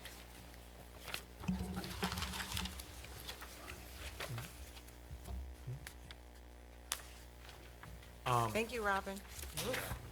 Thank you. Before we, I think we'll probably take a break here in just a minute. Before we do that, I just want to thank everybody that came out to speak. You know, the for and against. I appreciate you taking time out of your schedules to come out and do that. Also, thanks for the ones that actually submitted through the website that Robin just read. You know, we want to get as many voices that we can heard. So, so is it proper that we take a break, Dave? Or should we close the public hearing first? Okay. First, what I want, you're right. That's what I plan to do. So first, I want to make sure that the board has asked the staff and mark all the questions that you need to ask before I close the public hearing. So be part of the public hearing, and then what we'll do is once I close the public hearing, we'll take a 10-minute recess, and when we come back, I'm gonna look at the board to deliberate, and I'll call for question. So any questions we want to clarify with Danny or Mark, let's do that now, and make sure we're real clear. And then when we come back, we're just going to deliberate among the board.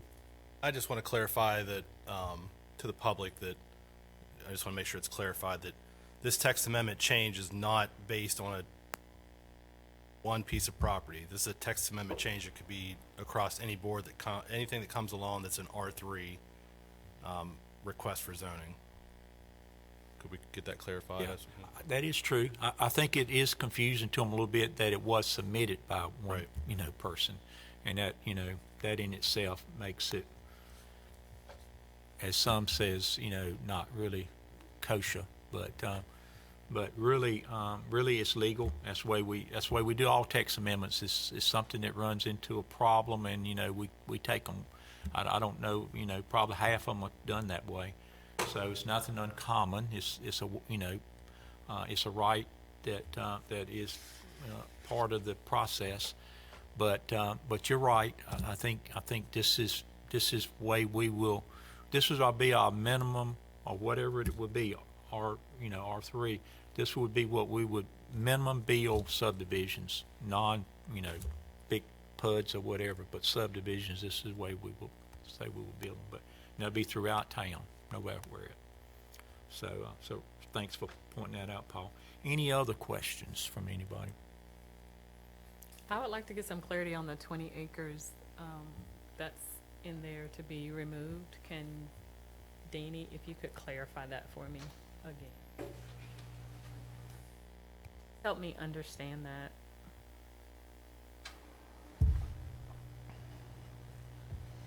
Give me a second. Let me get to that text amendment. In the current text, I've seen that. Can't find it right quickly. Yeah. Slowly but surely, I'm getting there. Thank you for your patience. Here we go. It says, in R3 development shall no more than 20 acres in size. That's what it says. So if you do single family, first of all, the wording is very vague. Let's first say that. Wording is very vague, so the question is how you interpret that. Is that single family development? Is that 20 acres single family, 20 acres townhomes, 20 acres multifamily? Or is that a district? Because it says R3 development. It doesn't say district, it just says development. There's different ways to interpret it, but it does say there's a cap. That's what's written in there. It says minimum 20 acres.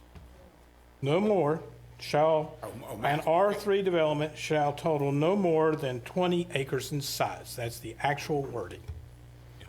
But I think the way I take it, the way it's read today, it only applies for multifamily. Because that's the only thing that's allowed in here is a multifamily, which is apartments and. Well, it's townhomes and multifamily currently. Yeah. If you add single family to it, you would apply to the single family. Because townhomes is single family. Yeah. Yeah. They would apply to the single family as well. But they can connect. And I guess. you could have developments that are larger than that. But I would think you have all abilities if this passed to say that the townhomes and multifamilies is still limited to 20 acres, and I think we can work on the word on that, can't we, David? Yes, sir. I just want to clarify what it says now. I kind of agree, and I think some of the people that spoke about this, we take it completely out, we could have a very large, apartment or either townhouse development. And But can you dictate the size per every case that comes forward? So it can be 10, it can be 30, it can be 50. Is that a Danny question or a Dave question? So as a practical matter, given that there is so little R3 existing within the municipal limits of Rolesville today, almost any R3 development will start with a rezoning case, which will be a conditional rezoning case. So there will be a legislative decision to be made at the commencement of consideration of any development. So one could imagine there would be little legislative support for a massive rezoning, for a massive development, if the Board of Commissioners determined it just was not appropriate for the town. Is that an answer? I didn't understand the answer. Yeah.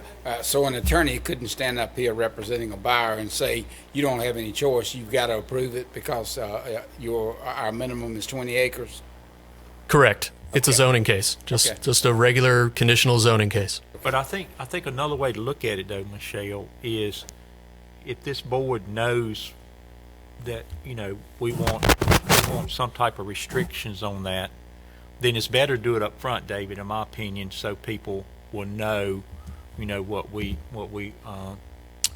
have, rather than get through the process and then we deny them per se. So and that's and it may not be a legal opinion, but that's my opinion, that as clear that we make things that we're going to be approving, the better it is, rather than up front. Nothing's wrong with that legally, right? Purely a legislative choice by this board to adopt the policies for the UDO of this town.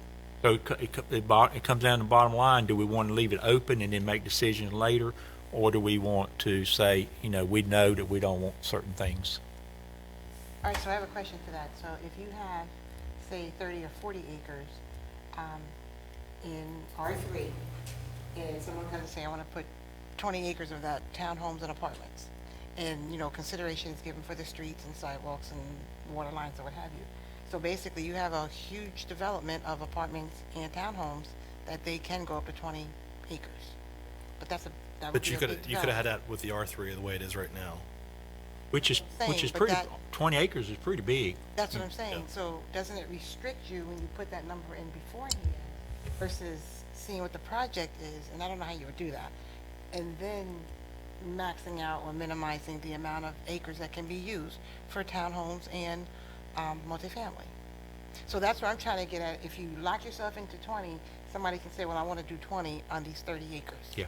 Well, David just said you're not locking yourself in at 20. I mean, you can do. But if you're saying 20, is that what you were saying though? To lock it in at 20? Yeah, that's kind of what it is today. But I mean, as he's saying, is in this conditional permit, we can make it. In other words, if they set one in the middle of, I don't know, in front of Becky's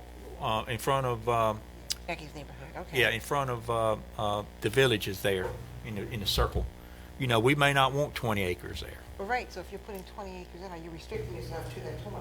But it's But no, conditional. there's not 20 acres there. Yeah. Let me explain. I'm getting I'm a little confused. based on the conversation earlier. These will be zoning cases for you in the future.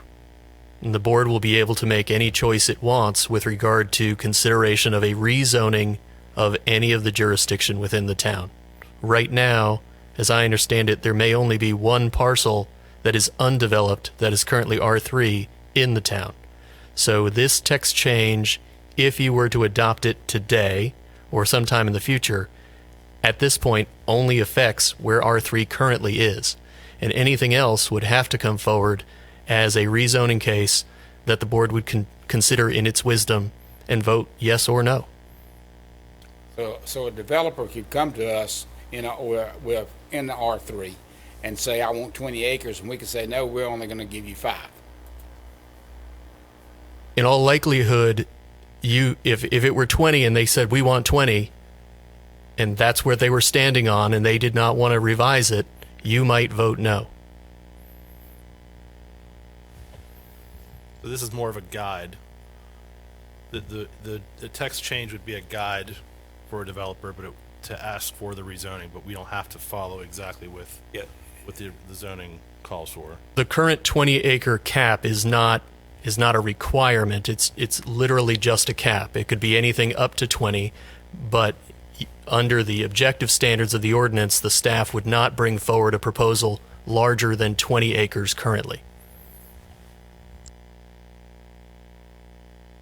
Okay, I think we are getting a little bit into deliberations here, but that's fine because we want to make sure we get the questions answered. So, did that answer your question, or you don't know? And your question was? Sounded like you were saying what you said, and then Dave said what he said, and then I got confused because I'm like, yeah, sounds like two different things. Okay. Yeah. Is it a guide?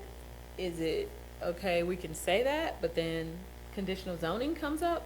That to me is a little confusing, and these successive things are confusing. Period. David, am I correct? Because it is conditional use, we can change it to anything we want to. Technically, it's conditional zoning, which is a legislative choice proposed by the property owner for a rezoning that you can accept or reject or continue to engage in discussions with the developer and with the neighbors and other stakeholders to see if some rezoning might make policy sense to you for that particular parcel. But you are under no legal obligation to approve any rezoning. That said, whether you put the 20 in there or not, I'm not sure where the difference is. I believe that might have been where the planning board and planning department came from in removing it.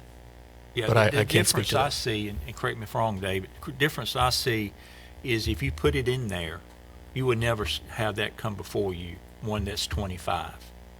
Because Correct. it will be filtered out by the planning department, so it will never get to us. If we leave it out, then we could get 100 or 150 or something really big apartments that we would have to vote no against. Am I right about that, David? That is correct. So if many times I heard Wendell Falls mentioned, that is larger than 20 acres. So there is no possibility that Wendell Falls would come in under this structure if we have a 20-acre cap. Unless the developer put in a text change.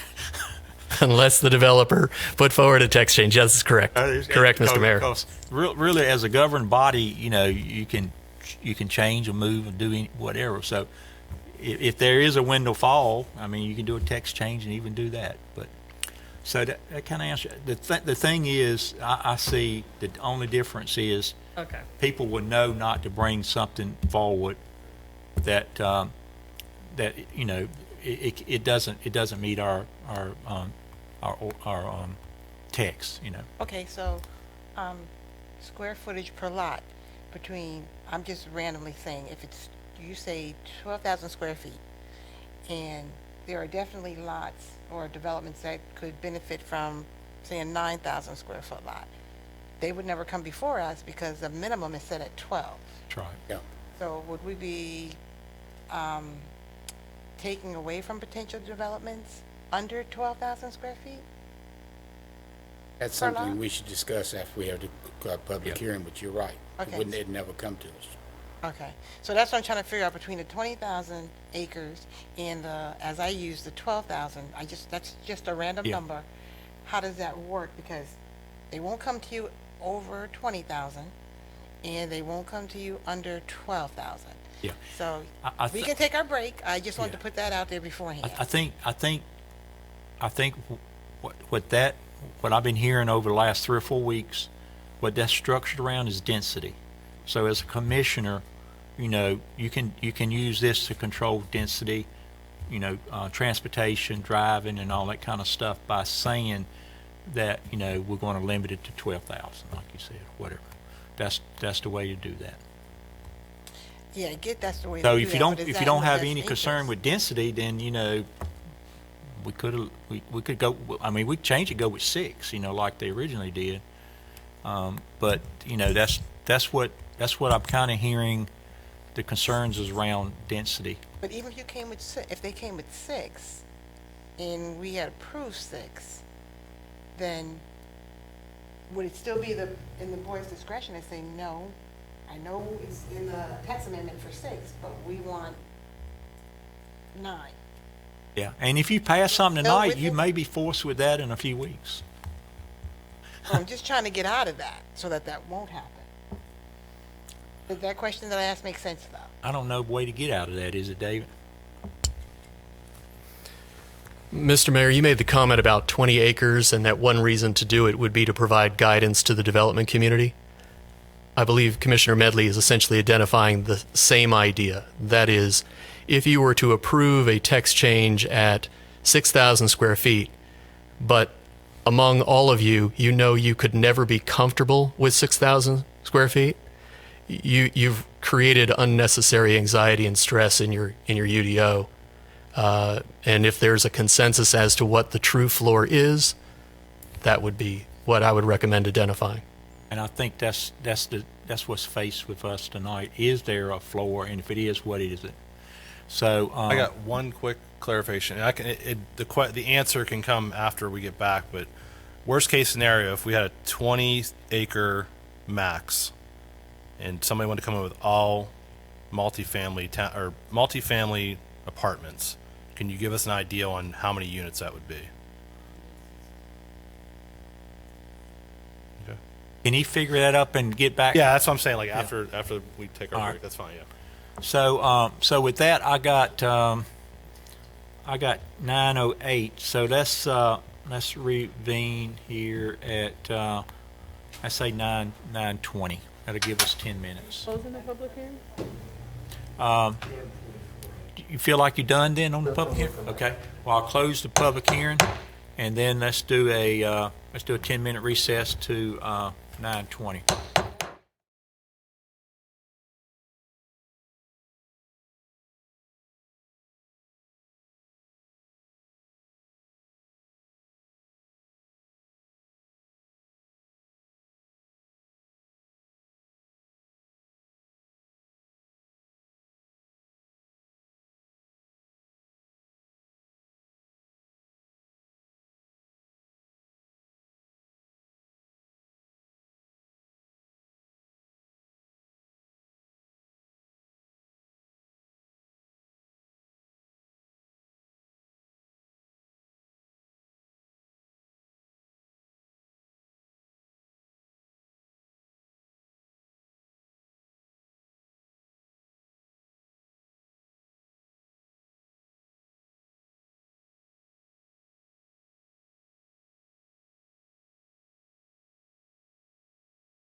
We had,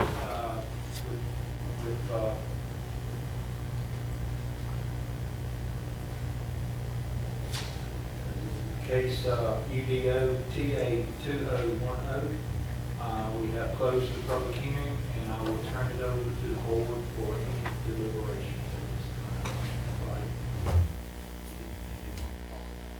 Do you have your mic on? Thank you, Paul. I would still like Anybody- some clarification on the 20 acres and the square footage, the lot square footage. How much flexibility are we affording ourselves? Like, what is the baseline number? I'm still a little, I'm still questioning that a little bit.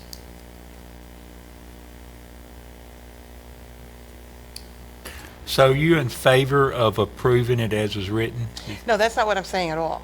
I'm just saying that if we approve it at a certain number, can we go down or can we go up? I mean, I know it's up to the, is it up to the discretion of the board to go up or down based on whatever number is picked?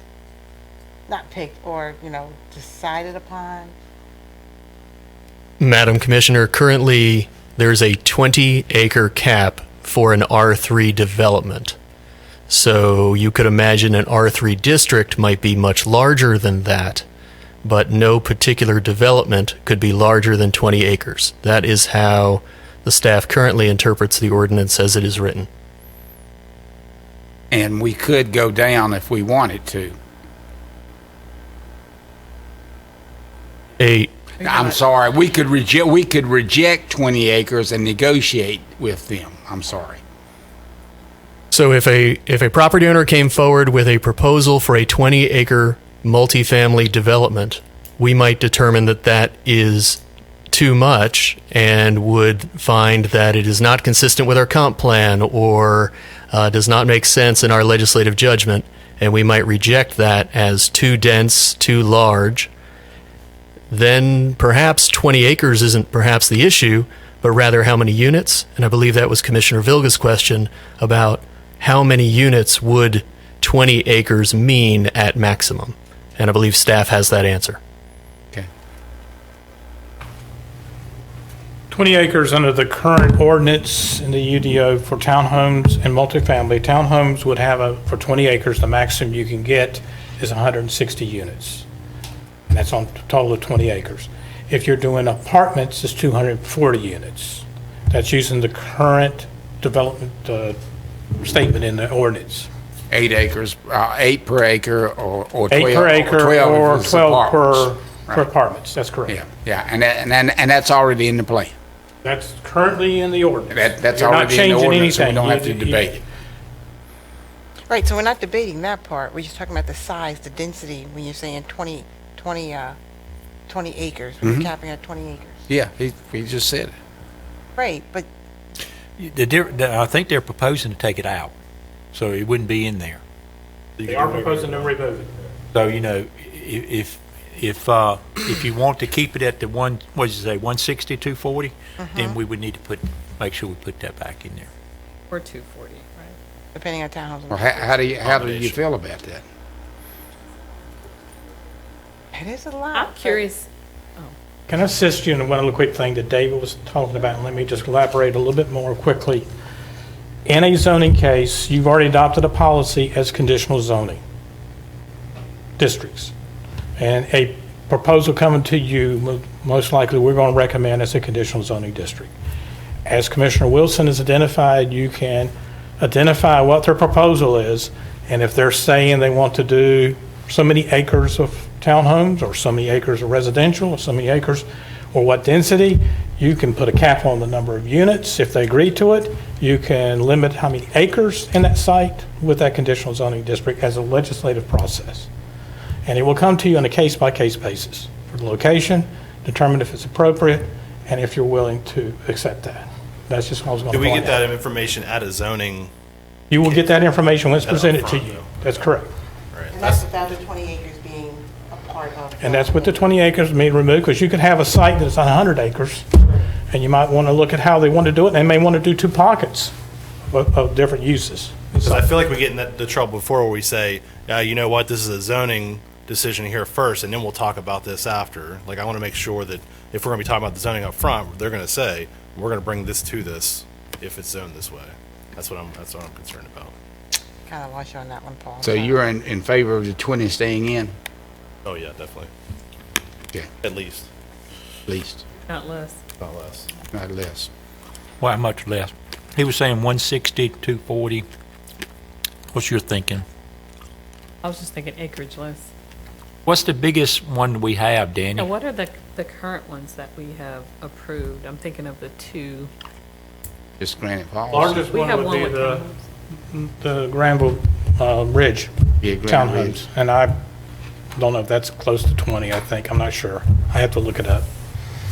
And Granville Ridge is where? No, Granite Ridge. Granite Ridge, excuse me, thank you. Well, that's Jack. part of Granite it. Ridge. That's part of the PUD. But that's I'm part talking of about a the PUD. standalone apartment. We don't have anything. We have no standalone apartments in R3 at this moment. We approved We have apartments in other zoning classifications. Carlton Point's like less than Carlton 50. Point. What's the size of Carlton Point? Those are That's less than 20 acres, and that's in PUD. Yeah. That was 57 units. How many units in Callis Farms? Townhomes in I'd have to go back and look at that, but it's going to be close to 20. I don't remember the exact number. I have to go look it up. I know the Point had some as well. 20 acres. I'm with you. It's probably more than 20 acres. It's a PUD. One of the things, and I'm going to just give you my opinion, and this is one of the things I want us to talk about in the workshop. But I think these big density things, big townhouse communities, apartment communities, it needs to be close to a transportation hub, like mass, buses and stuff like that. To put one way out in the country, and I don't think that's smart growth, really. I think if you're going to put one, it needs to be somewhere where, people can commute and things like that. So I agree with you, Sheila. I think at this point in time, until we get the UDO settled and we know where we're going to put things, let's put a cap on it. Whatever it is, 20, 25, 15, come up with a cap until we figure it out. Because, think about it. Do we really want some type of big, dense thing out there where it's at, And if it's the only thing out there, I don't know the answer, so I'm asking, is the likelihood of the road being widened or more attention being paid to that road is less likely because it's the only thing out there. So there probably would be no road improvements anytime soon. We could dictate that. No, we could dictate that, correct? No, if someone comes to us, we can say, you're going to widen the road. Yeah. Right. That's within the zoning request. Yeah. But I think to my point, I think if you look at growth models, the ideal place to put the big dense stuff is near transportation hubs. We don't have light rail or anything like that, but that's where those things need to go. They need to go close to a major road, like off the bypass or something like that, rather than way out in the country, I think. Okay. So with that said, let's settle this. So what is the number? Sheila's saying less than 20. I'm sorry. Go ahead. No, go ahead. All right. I want to say it. No. I want to throw out a motion. Okay? Well, let's talk about it. I got one too. Uh-oh. All right? Yours first or mine? It's up to you. All right, I'll tell you what. Well, can we hear both of them and then somebody put in the formation of a motion, just so we won't go back All and right. forth? If I had to make a motion right now, Okay. I would make you're a not officially motion doing it. for 10,000 square foot minimum lots. But I would also change, if you look at that second column, 54 feet for an 8,000 square foot lot. 54 feet is small. That's a narrow lot. I want 65 feet widths, okay? Everything else is fine, but I want to put back in the development clause about 20 acres in size for a multifamily, but I want to lower it to 15. What about the 7? What about the 7, Jackie? Wasn't there a 7? Was it 7? I don't know. Side yard setbacks. That's mine. Mine would be, I would, if I was going to make a motion, Okay. would match your motion with the 7 becoming 10 I for agree a with side Paul. setback. for your side setbacks. It'll be becoming 10, 10. okay? And the All right. reason behind that is, I just don't want a house beside a house catching fire and just. I agree. That All right, situation in the all right. village. I'll I make. agree with the 10 on Hold on, Paul, before we and I make a agree motion. with, I will make the motion then that we accept it, or the R3 under the following changes that everything highlighted that we've got, except we're going to have 10,000 minimum square foot lots. We're going to have 65 feet minimum lot width. We're going to have 10 feet setbacks, side yard setbacks instead of 7, and we're going to have maximum 15 acres of multifamily. I'll second. I didn't ask for a second. I was telling you, 'cause I didn't want to lose my train of thought here, so. Because now we're locked into it because we've got a motion and a second, but I'm sorry, I can take it back. that's all, no, that's all right. Well, we can It's done. discuss that for a second. So, I lost my train of thought, the question I was going to have. See, that's what I didn't want to do, Ronnie, so that's why I heard you said it. Right, right. So let me understand the motion. Jackie make a motion to approve with conditions of changing to 10,000 square feet in the setback. And the setbacks, 65-foot width, 10-foot Oh, I setback. know. A lot width, 65 feet, minimum lot width. 10-foot minimum setbacks, side setbacks, 15 acres maximum multifamily. Yeah, and that's where I was going to check with David on. So, David, what needs to be I think what he's saying, correct me if I'm wrong, that the subdivision itself can be any size it wants of single-family type homes. Yes. But for any type of townhome, apartments, condos, it can only be 15 acres. 15 acres, yes. So how do we need to phrase that? I believe the form of the motion and the second are clear. So the only thing would be if this motion were to pass, staff would take it back to codify it in the appropriate way and place it inside the UDO with language that could go forward on consent agenda to make sure that we have captured the intent. So you feel like it's clear enough to capture what is said there? I see a hand. One clarity. Okay, Danny, recognize When you say multifamily, you are including townhomes in that? Yes. Okay, Yes, that's I the am. only question is. Yeah.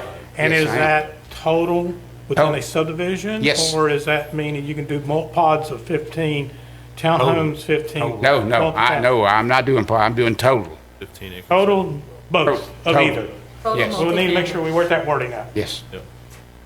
Thank you.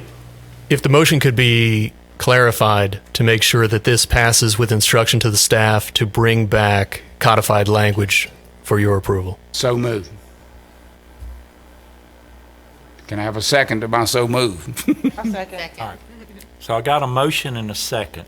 And David feels like it's clear enough that we can proceed with it and kind of understand it. So with the motion and the second, is there any other discussion? All right, I'm going to call for a vote then, if y'all ready. All in favor say aye. Aye. Opposed? I think it's unanimous. So appreciate it, board. A lot of hard work there. I want to thank the citizens again being involved. You know, that's part of the process. You know, that's the type of country we live in is where, you know, your voice can be heard. And I think, you know, Rolesville is a little different from other Wake County towns. We don't have to have the same density, you know, of the rest of them. And, you know, I appreciate your question, April. That was a question you have about, you know, do we have to be like the rest of them? And we don't.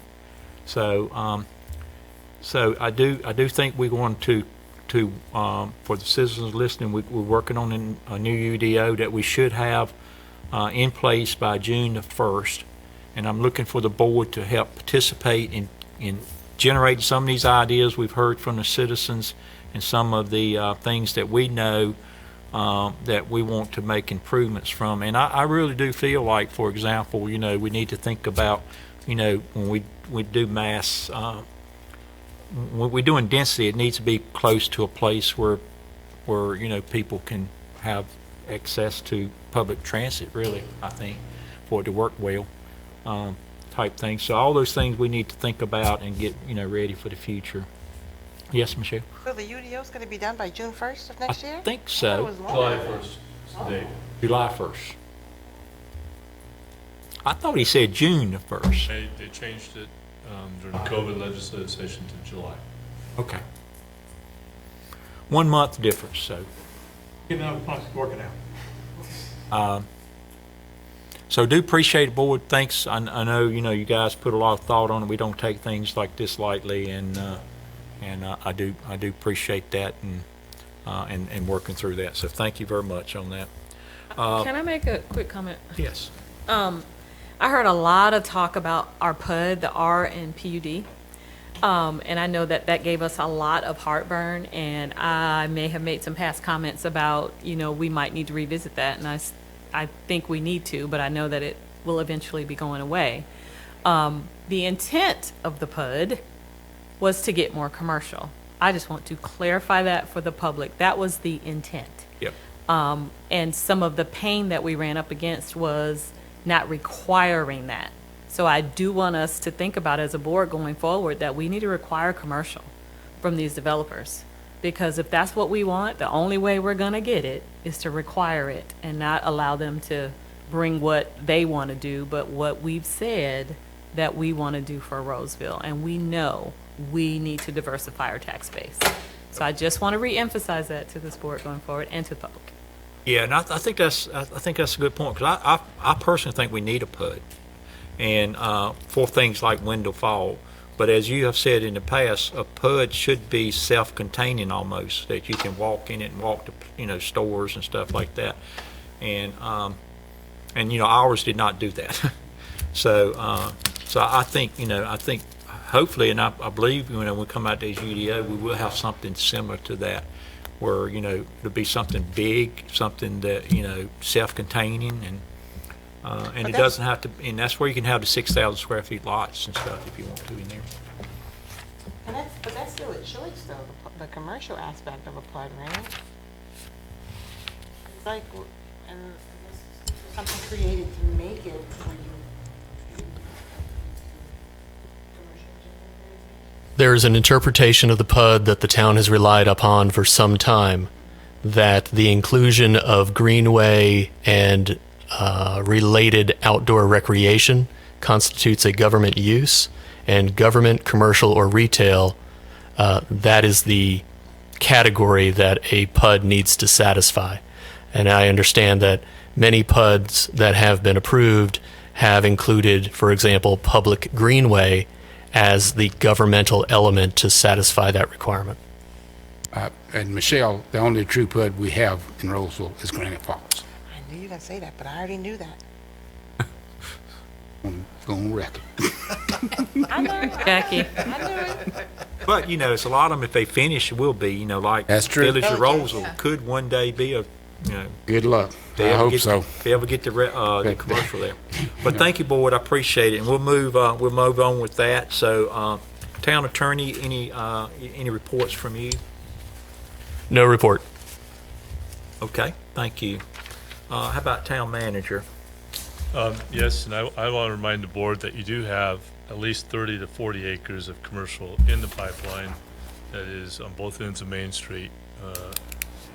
Whole development review right now, so just remind you of that is coming your way soon for discussion. Say that again. It was hard to hear you, Kelly. You have 30 to 40 acres of commercial on both ends of Main Street in full development review generally right now in the pipeline. Just briefly, if you would mind turning to the last 2 pages of the agenda, it is the future board meetings. If you could provide me a minute to review that with you, I'd appreciate it. Sorry, what was that? The last 2 pages of your agenda packet Got it. is the future town board meetings. I want to review that tonight with you, if you just a couple of them, if you don't mind. It's in your computer. In your packet. Is it in your packets? Oh, yeah, At the very last. I got that. The next meeting you are holding is September 15th, 2 weeks from now. That is the public hearing for Cobblestone Crossing Economic Development Incentive and Purchase Agreement, just a reminder. And then also, Mr. Wilson asked the status about the fire services review.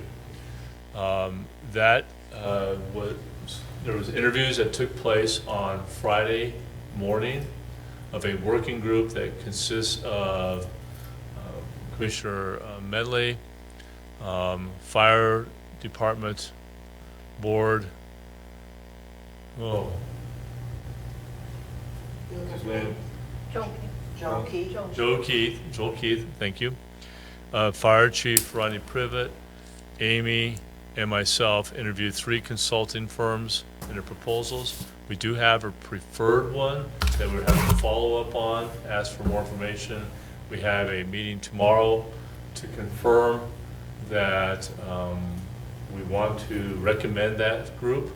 If that is the result of that, then we will be bringing forth a proposed agreement and contract on the 15th, and you'll need to see if we hit the target as far as who is the client. Right now, we're looking at the town, and then who's paying. Right now, it is the town, but that's up for debate when we bring that up for discussion. So on the 15th, we hope to have some product that you'll have a discussion on the agenda. But you do have approval for you to schedule a regular meeting on September 22nd. On the meeting schedule, we put possibly virtual. The good news, the consultants now, all consultants generally have now green lights to travel that we work with. So the consultant, Kimberly Horn, who you met with on UDO, can attend. I think that is beneficial, so it's my recommendation to hold the 22nd in person in the chambers. Yay. And that will include a quick or not conversation of you, what you want to do with the golf cart conversation that's been in front of you. Do you want to spend any time on it? If you do you want to give any guidance on what that might look like? But it's not an approval process, it's really, are you wanting to, what do you want to do with that item? Then we also would like to have a moment of work session time that night on a reimbursement agreement. So it was brought up tonight that developers build roads as part of a development, but also if you remember the Kalis Falls, when we approved that site plan, we also encouraged ourselves as a town to build on that development and fill some of the gap as part of when that comes forward. And while the developer's widening young, there would also be widening done by the town to complete the project. And in order to do that, we must, the best practice is to go ahead and work with the developer on that for our share, and we would reimburse the developer for that. So we want to spend a little bit of time on that night, how that would work and look, and that we would need to ultimately adopt an ordinance to allow us to enter into reimbursement agreements fairly quickly in the future, because we want to bring that to you in October 6th, potentially, when we talk about the Kalis Falls items. Then that night also we have the come back around and talk about the downtown mixed-use text amendment. So you will now, before that meeting, you will now get the details of that text amendment. And we're going to spend time that night with the planning commission and planning board, to review the details that night of that and allow you to learn what the consultant is recommending, Kimberly Horn is recommending, and get into, if you're ready to start that approval process for the mixed use downtown. And then as the mayor said at our last meeting on the UDO, we want to, and I think some of that conversation came up tonight, reserve a time for you to also then talk about what you want to make sure is in the UDO and address the UDO. We'll be able to create that opportunity to let you take a look at what's going to probably be in the UDO by the table of contents and what's kind of the topics embedded in that. So that could be a talking point, and you can look at that, make sure you understand that, see if we've got everything covered. But it's going to give you the chance to say, let's pick our favorite one, what are we doing about trees and development? Is that going to be addressed? And if so, where and how? Well, not the how, but if so, where? And make sure that gets done. Yeah, and everybody think about that between now and then, and bring a little list with you, because, you know, we get here, I forget and you forget. Yep. So bring And a if little you list of remember, things Michael you and I want. sent out that email to you all prompting you, if you got those and you think of top of head, even if you think of top of head, send off something, just shoot something saying, don't forget, I want to talk about X, Y, or Z. I've heard a lot of good things, you know, in the last few weeks, so. Right. Okay, so that 22nd is kind of a long night, but it's in person. You may want to, we may want to do an executive session afterward to talk about personnel. The mayor has indicated that it might be a good time to start talking about the town attorney, town manager evaluation process, and we'll look at the schedule, see how long those last, but I think you're interested to get that kind of ball rolling sooner than later. Yeah, and we landed on 7, but some of these workshops, we used to start at 6. And Yeah. it's kind of up to you guys whether you want to stick with 7 or not, but. I'm flexible because I work out of the house so much now, as some of you do, but some of you still have to travel. And Yeah, Paul, 6, that's I'm tough fine. on No, you. I'm good. I'm not traveling. It'd be your privilege on this one because it wouldn't be set by anything. It's a regular, we call it a regular meeting, but you can set the time on it. So you're talking about 6 p.m., correct? That's right. Okay, just making sure. Do you want to start that one at 6? It's up to your board. I'm mean, I'm okay with 6 p.m. But don't try anything before 8 a.m. We'll see you with our pajamas on, right on that screen. We're gonna put 6 p.m. for purposes right now. Okay. How's that? I Yeah. can get short, so, And which date is this workshop? That's gonna be the 22nd. We're gonna keep it Okay. September Okay. 15th because that's your regular 6 meeting. p.m. here, okay? Yeah. The 22nd. 22nd will be 6 p.m. Okay. Okay, and then you can kind of see how the rest is lining up. There's lots of other topics. I just want to make sure we had September lined up. I have one. If you jump down to the 20th, October the 20th. Yes. And we kind of talked about this last time. I know April was asking questions about it, you know, because, you know, you got these 3 different north, south, east, and west type things in there. Is any reason we can't combine those 2 quasi-judicial cases together and just handle them at one time? You could have a single hearing and take 2 votes. I like that better than having witnesses come twice. It's the same subdivision, but it's 2 different little sections. What do you guys think, you know? I think that's a good idea because that's a lot of time wasted when they all have to reintroduce themselves. And Yeah. Yep. I like what Dave said. I'll condition that on if the applicant objected to that structure, we probably would have to give them the opportunity to divide them, but I don't think that they would. Under the circumstances we are today, you know, and we're trying to control this, I think it'd be better if we can handle them both at the same time. Let's see if we can make that happen, if you would. One topic that isn't in here that we probably need to get in front of you in the next month and a half is the transit study is complete. You remember, we're doing a joint transit study, and tomorrow I'm actually having a meeting with the Wake County planning staff and town manager review together. We probably need to have you take a look at that and come to some determination of your interest in what level of service and what we can afford conversation, because there is a window of a application to fund something. If we pick something that we've come to that we like, that would pay up to 50% of that, and that window is coming up by the end of the year. So we probably need to get this one scheduled. We'll have that conversation tomorrow, but I want to let you know that's coming probably soon. That, I guess I want to publicly acknowledge, first, I think you ran a great meeting tonight, and I think I appreciate your hanging in there and taking the comments and structure. And then on my behalf, I want to thank the staff who, we may not be doing special events, but we're getting well practiced in special events. We spent a lot of time on this, and I think we're getting it down.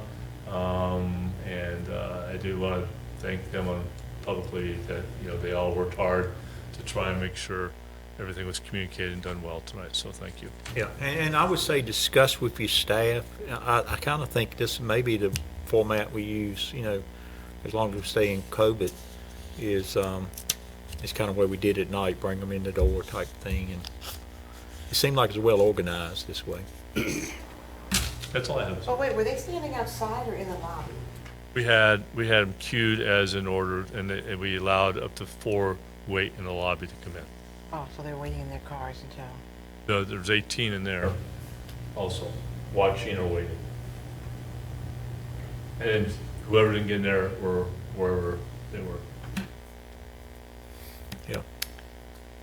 Thank you. And I do think, I appreciate the citizens down there, because it looks like they organized and kind of came up with their format to fit, the 10 demand, and they did a really good job at that, and I commend them for, doing that. I mean, they didn't have to do that, and it worked out really well, so I thank them for doing that too. And I think part of that came from the planning board meeting that they went to, because they were all repeating themselves, and they were, like Mark was, trying to let them know they had only a certain amount of time. So I definitely noticed when they say we're all going to hit on different points, because it's like one person will hit on one point, the second person will hit on that point and another point, and it was just too much. It's well so organized. it really worked out well. They did a good job. They sure did. Okay, anything else, Kelly? No, that's it. Thank you. I have a question for JG. Well, I think they're coming up next. So you going to? Oh, okay. You got a staff 'Cause I report, don't- JG? I do now. All right. I'm sorry, I'm rushing you. My head is You can be spinning 'cause I first didn't eat then. dinner. But I'll let him go ahead and say what he has to say first. No, I want to echo Kelly's sentiments to the Parks and Recreation Public Works staff as well. They've been doing a great job this summer with everything, with the adversity that we've had to go through and different phases that we've been traveling through with the governor's executive order. So staff, since there's a 2.5 announcement today, staff worked really hard beyond 5 o'clock to go ahead and get ready. As you know, we're in youth athletics.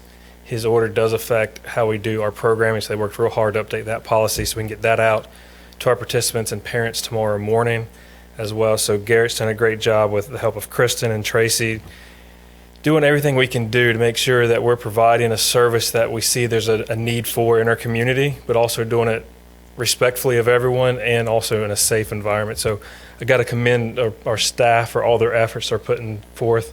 We will be ready to open our playgrounds at 5 o'clock on Friday with the executive order as well. So we've already had Public Works staff go out there, check the equipment, make sure everything's ready to go. So we won't take the caution tape down before then, per the executive order, but at 5 o'clock on Friday, we'll be ready to make sure that we're in compliance with phase 2.5. So I just got to give a lot of praise to Isaac and the Public Works staff, and along with, our Parks and Recreation staff, with Kristen, Garrett, and Tracy as well. And we got another movie coming up on September the 12th.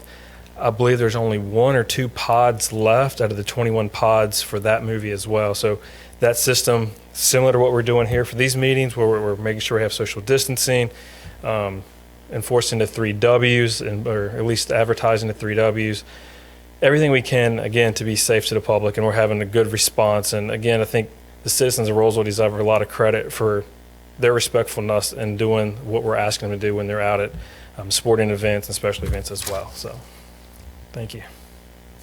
Yes, ma'am. For the baseball, softball, soccer, I know you have only, 1 parent per player, spectator. Has that number changed? It will change after 5 p.m. on Friday. And that was some of the things staff was working on. The mass gathering does go up to 50, and it's 50 per field, right? So that's why we did the 1. So if we've got 12 participants on each team and they're playing a game, the participants who are the teammates don't count towards your mass gathering number. The spectators count towards that. That's why we had a limit to just 1. That puts us at 24. If there's 12 on each team, that maxes out at 24. It keeps us underneath that mass gathering of 25 to stay compliant. Now with it going to 50, it'll allow 1 other parent or guardian to be spectator to be there per child. So it will go up to, that's something that we're working on that will get released tomorrow in our updates to everyone. So again, we're doing everything we can to be compliant with the executive orders. Okay. That was just a personal question, just so you know. I'm sorry. I was going to ask the same question, so that's fine. Oh, okay. Because I have to wear a tag and stuff for okay, my sorry. games and stuff, so yeah. Yep. All right. Well, thank you. All right. On behalf Thank of you. Thank you, JG. Is there another staff report? Go ahead. Give a brief update here. Good evening, everyone. Well, as our town manager mentioned, we continue to work closely with the Cobblestone developer and have set those public hearings for September 15th. I just wanted to mention one of the items in our economic development strategic plan was to develop a financial incentive program to attract commercial development, or at least to update our existing policy that was developed a few years ago. And so I think we're going to be able to learn some lessons from this experience that we're partaking in with Cobblestone to kind of help inform that effort. Some communities have written policies, explicit policies, while others have chosen not to enact anything explicit and kind of engage in with community, each community development project on a case-by-case basis. So that's something we can look into. But I think it's a learning experience for us here with this Cobblestone development and how we're partnering with them to help, just inform that effort moving forward. Commissioner Sutton might have mentioned this earlier, so I apologize if I'm duplicating anything, but we met with the director of the Chamber of Commerce the other day to kind of explore options for hosting some virtual events, such as a virtual business expo, something that might just help local businesses showcase their products and services, and we're just trying to figure out how to do that during these times when we're not meeting in person. So we continue to explore those options, and planning staff and I will be attending a Chamber of Commerce Board of Directors meeting on September 9th to provide an update to the Chamber on the UDO rewrite project. So we're going to start that process to kind of hear from others and engage that entity and just kind of see what they feel is pressing to them and what should be addressed in our new UDO update as well. So we'll be doing that next week. And other than that, we're just really gearing up with the Main Street grant project and continue to work with Stantec to complete design work and to have that project ready to bid next year. And, I think one of the results of this project will really be that increase in commercial activity. So again, our town manager mentioned the 40 acres already. I think, we've seen this with Cobblestone and with Walbrook, just having those developments been attracted to the work that Rolesville is doing here on Main Street and seeking to create that downtown, that sense of place. So, so that's it. And I'll answer any questions if there are any. Thank you, Michael. Appreciate that. Yep. Any other staff reports? No? Okay. All right. Those can get our planning board report with us, right? No, the planning board report. He's still hanging out. I think we wore him down for the night, I believe. He needs a break. Yeah. Just a couple things I'll mention, and some of you may have heard the governor's message today. I think he calls it the 2.5 phase or something, but he did open several things up, and one of them was the playgrounds for the town. I think that's the only thing that affects us is the playgrounds, I think. Gyms. Yeah, they could have 30%. Prior to that, the gyms had a loophole where if you got a doctor's excuse that your health depended upon you working out, then you could go into a gym. The gym owners were not allowed to ask you for that receipt because of HIPAA rules. Now, I think the majority, if not all of our members, were very honest about that. Prior to this closing for the pandemic, we were averaging during the week roughly 200 people a day. And when it came back to nothing, like 35. And then last week it did jump up on one weekend day to 70. And that's the most we've ever had in one day. But now we expect for it to increase after Friday, because I think it's Friday at 5 o'clock or something. It's when it changes, so people can start using the gym. But at only 30% capacity. So we've got our machines at least 6 feet apart. We've roped off every other treadmill so we can make sure that we've got the social distancing requirement handled and in compliance with. So that's where we are. So quite frankly, we're pretty excited. So everyone can come back, and you just can't see their medical stuff if they say they have a medical issue. Sounds like to me. Yeah, I was, good point. I was kind of speaking from the town's perspective. Really, it's the playground, the only thing that was affected. But, you know, reading what's open is the gyms, museums, bowling alleys, and aquariums, which we don't have many of those, just the gyms, I think.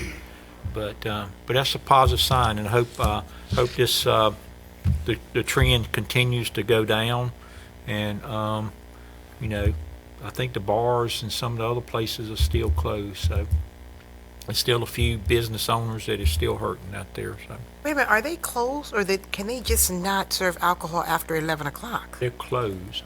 It's bars. it's the restaurants that serve alcohol can do it Up after. until 11 o'clock, okay. Well, I sure saw White Street open, I'm just saying. So I think everybody stopped serving after 11, but my understanding from talking to some of the owners is they have to have a combination of a bar license and a restaurant license to, you know, to legally be open. They can't just have a bar license. What is the name of that brewery on Main Street, South Main Street in Wake Forest? South White- Street. is it White Street South Brewery? Street Brewery. Yeah, White. So are the breweries open? They serve food, don't most breweries serve food. Serves food, yeah. Yeah, most of them do. So as long as they serve food, I think they're good. I'm glad to hear that, because there's so many businesses that are still closing up, like permanently. Exactly. So, so that was good news today. I think it came a week early. Other thing I'll mention is the Wake County Mayors Association decided that we would not have the big holiday festival type gathering. Yeah. So I think we're just going to have a meal with the mayors, and so you guys will miss out this year. But I think it's a good signal that we're still in the midst of this thing. So, and I don't know how many people come, but it was probably at least 150 people there, or 200 people, and there's just no way to. We thought about maybe having it with the mayors and then maybe a few people, but how do you limit who do you choose, and so we kind of decided it's just the mayors and maybe the spouses that all be there. So we'll miss out on that. You guys will miss out on that this time. Hopefully by next time all this will be over with and be back normal. So that's all I have. One of two things. We can go with either somebody else have anything to talk about, or I can entertain a motion. I have one more thing. All right. So from a diversity perspective, I wanted to mention a couple of things. One is we had the conference last week, I forgot what it's called, Diversity, Equity, and Inclusion Conference, I think, that was sponsored by the Raleigh Chamber, which was really reasonable to attend. I think it was like $80 per person.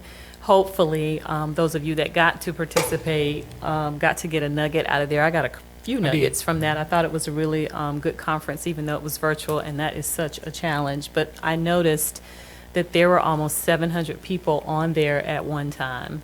And I love the fact that they're doing this as far as the triangle. So I'd like to see us as a town engage in more sessions of this type, because we're becoming more diverse as a town, as a community, as a nation, and the more that we can do to relate to our different citizens in this community matters, and people take note of that. So I appreciate everybody that participated. I'm glad I had the opportunity to participate in most of it, but I thought it was well done, and I thought it was some good information, some good takeaways. And the other thing I wanted to mention was the passing of Chadwick Boseman, who played the Black Panther in the movie. That is near and dear to my heart. I don't know this man, never met him. But I will say this, it has had a significant impact on the Black community. And so if you have Black friends, I know it may seem oh, this may seem minuscule, but it means a lot to us because representation matters. And so when you see a black superhero, which we didn't have before, it matters. So I just wanted to note that I saw on the billboard coming in, Wakanda Forever, with his picture up there, and I really, really appreciated that. Yep. So I just wanted to express a thanks. I'm assuming that Parks and Rec had something to do with that, but I'm not sure. But thank you for doing that. I think For it what? matters. It's on the billboard. Yep. So thank you. And that was cancer, if I recall. Is that right? And he was actually Colon visiting children with cancer in the hospital up to the end, and did not let other people know what he was enduring and what he was going through at the same time. I mean, that was so impressive. And I'm sure he's treasured by other cultures, other communities. I just wanted to say the significance in the black community is huge. People are really hurting. 43 years old, to lose somebody. I've met people and know people who have died from colon cancer. It is a bad experience.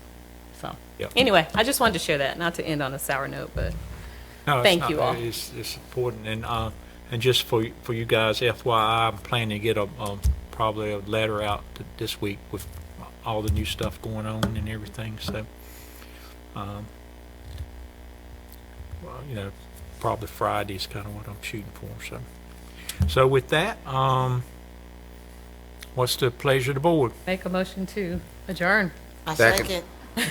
I think I heard Michelle first. If I can make it to that car, I'm All gonna right, be so all I've got a motion second. All in favor say aye. Aye. Aye. Thank you, board. Appreciate it. Good job tonight. Thank you. right.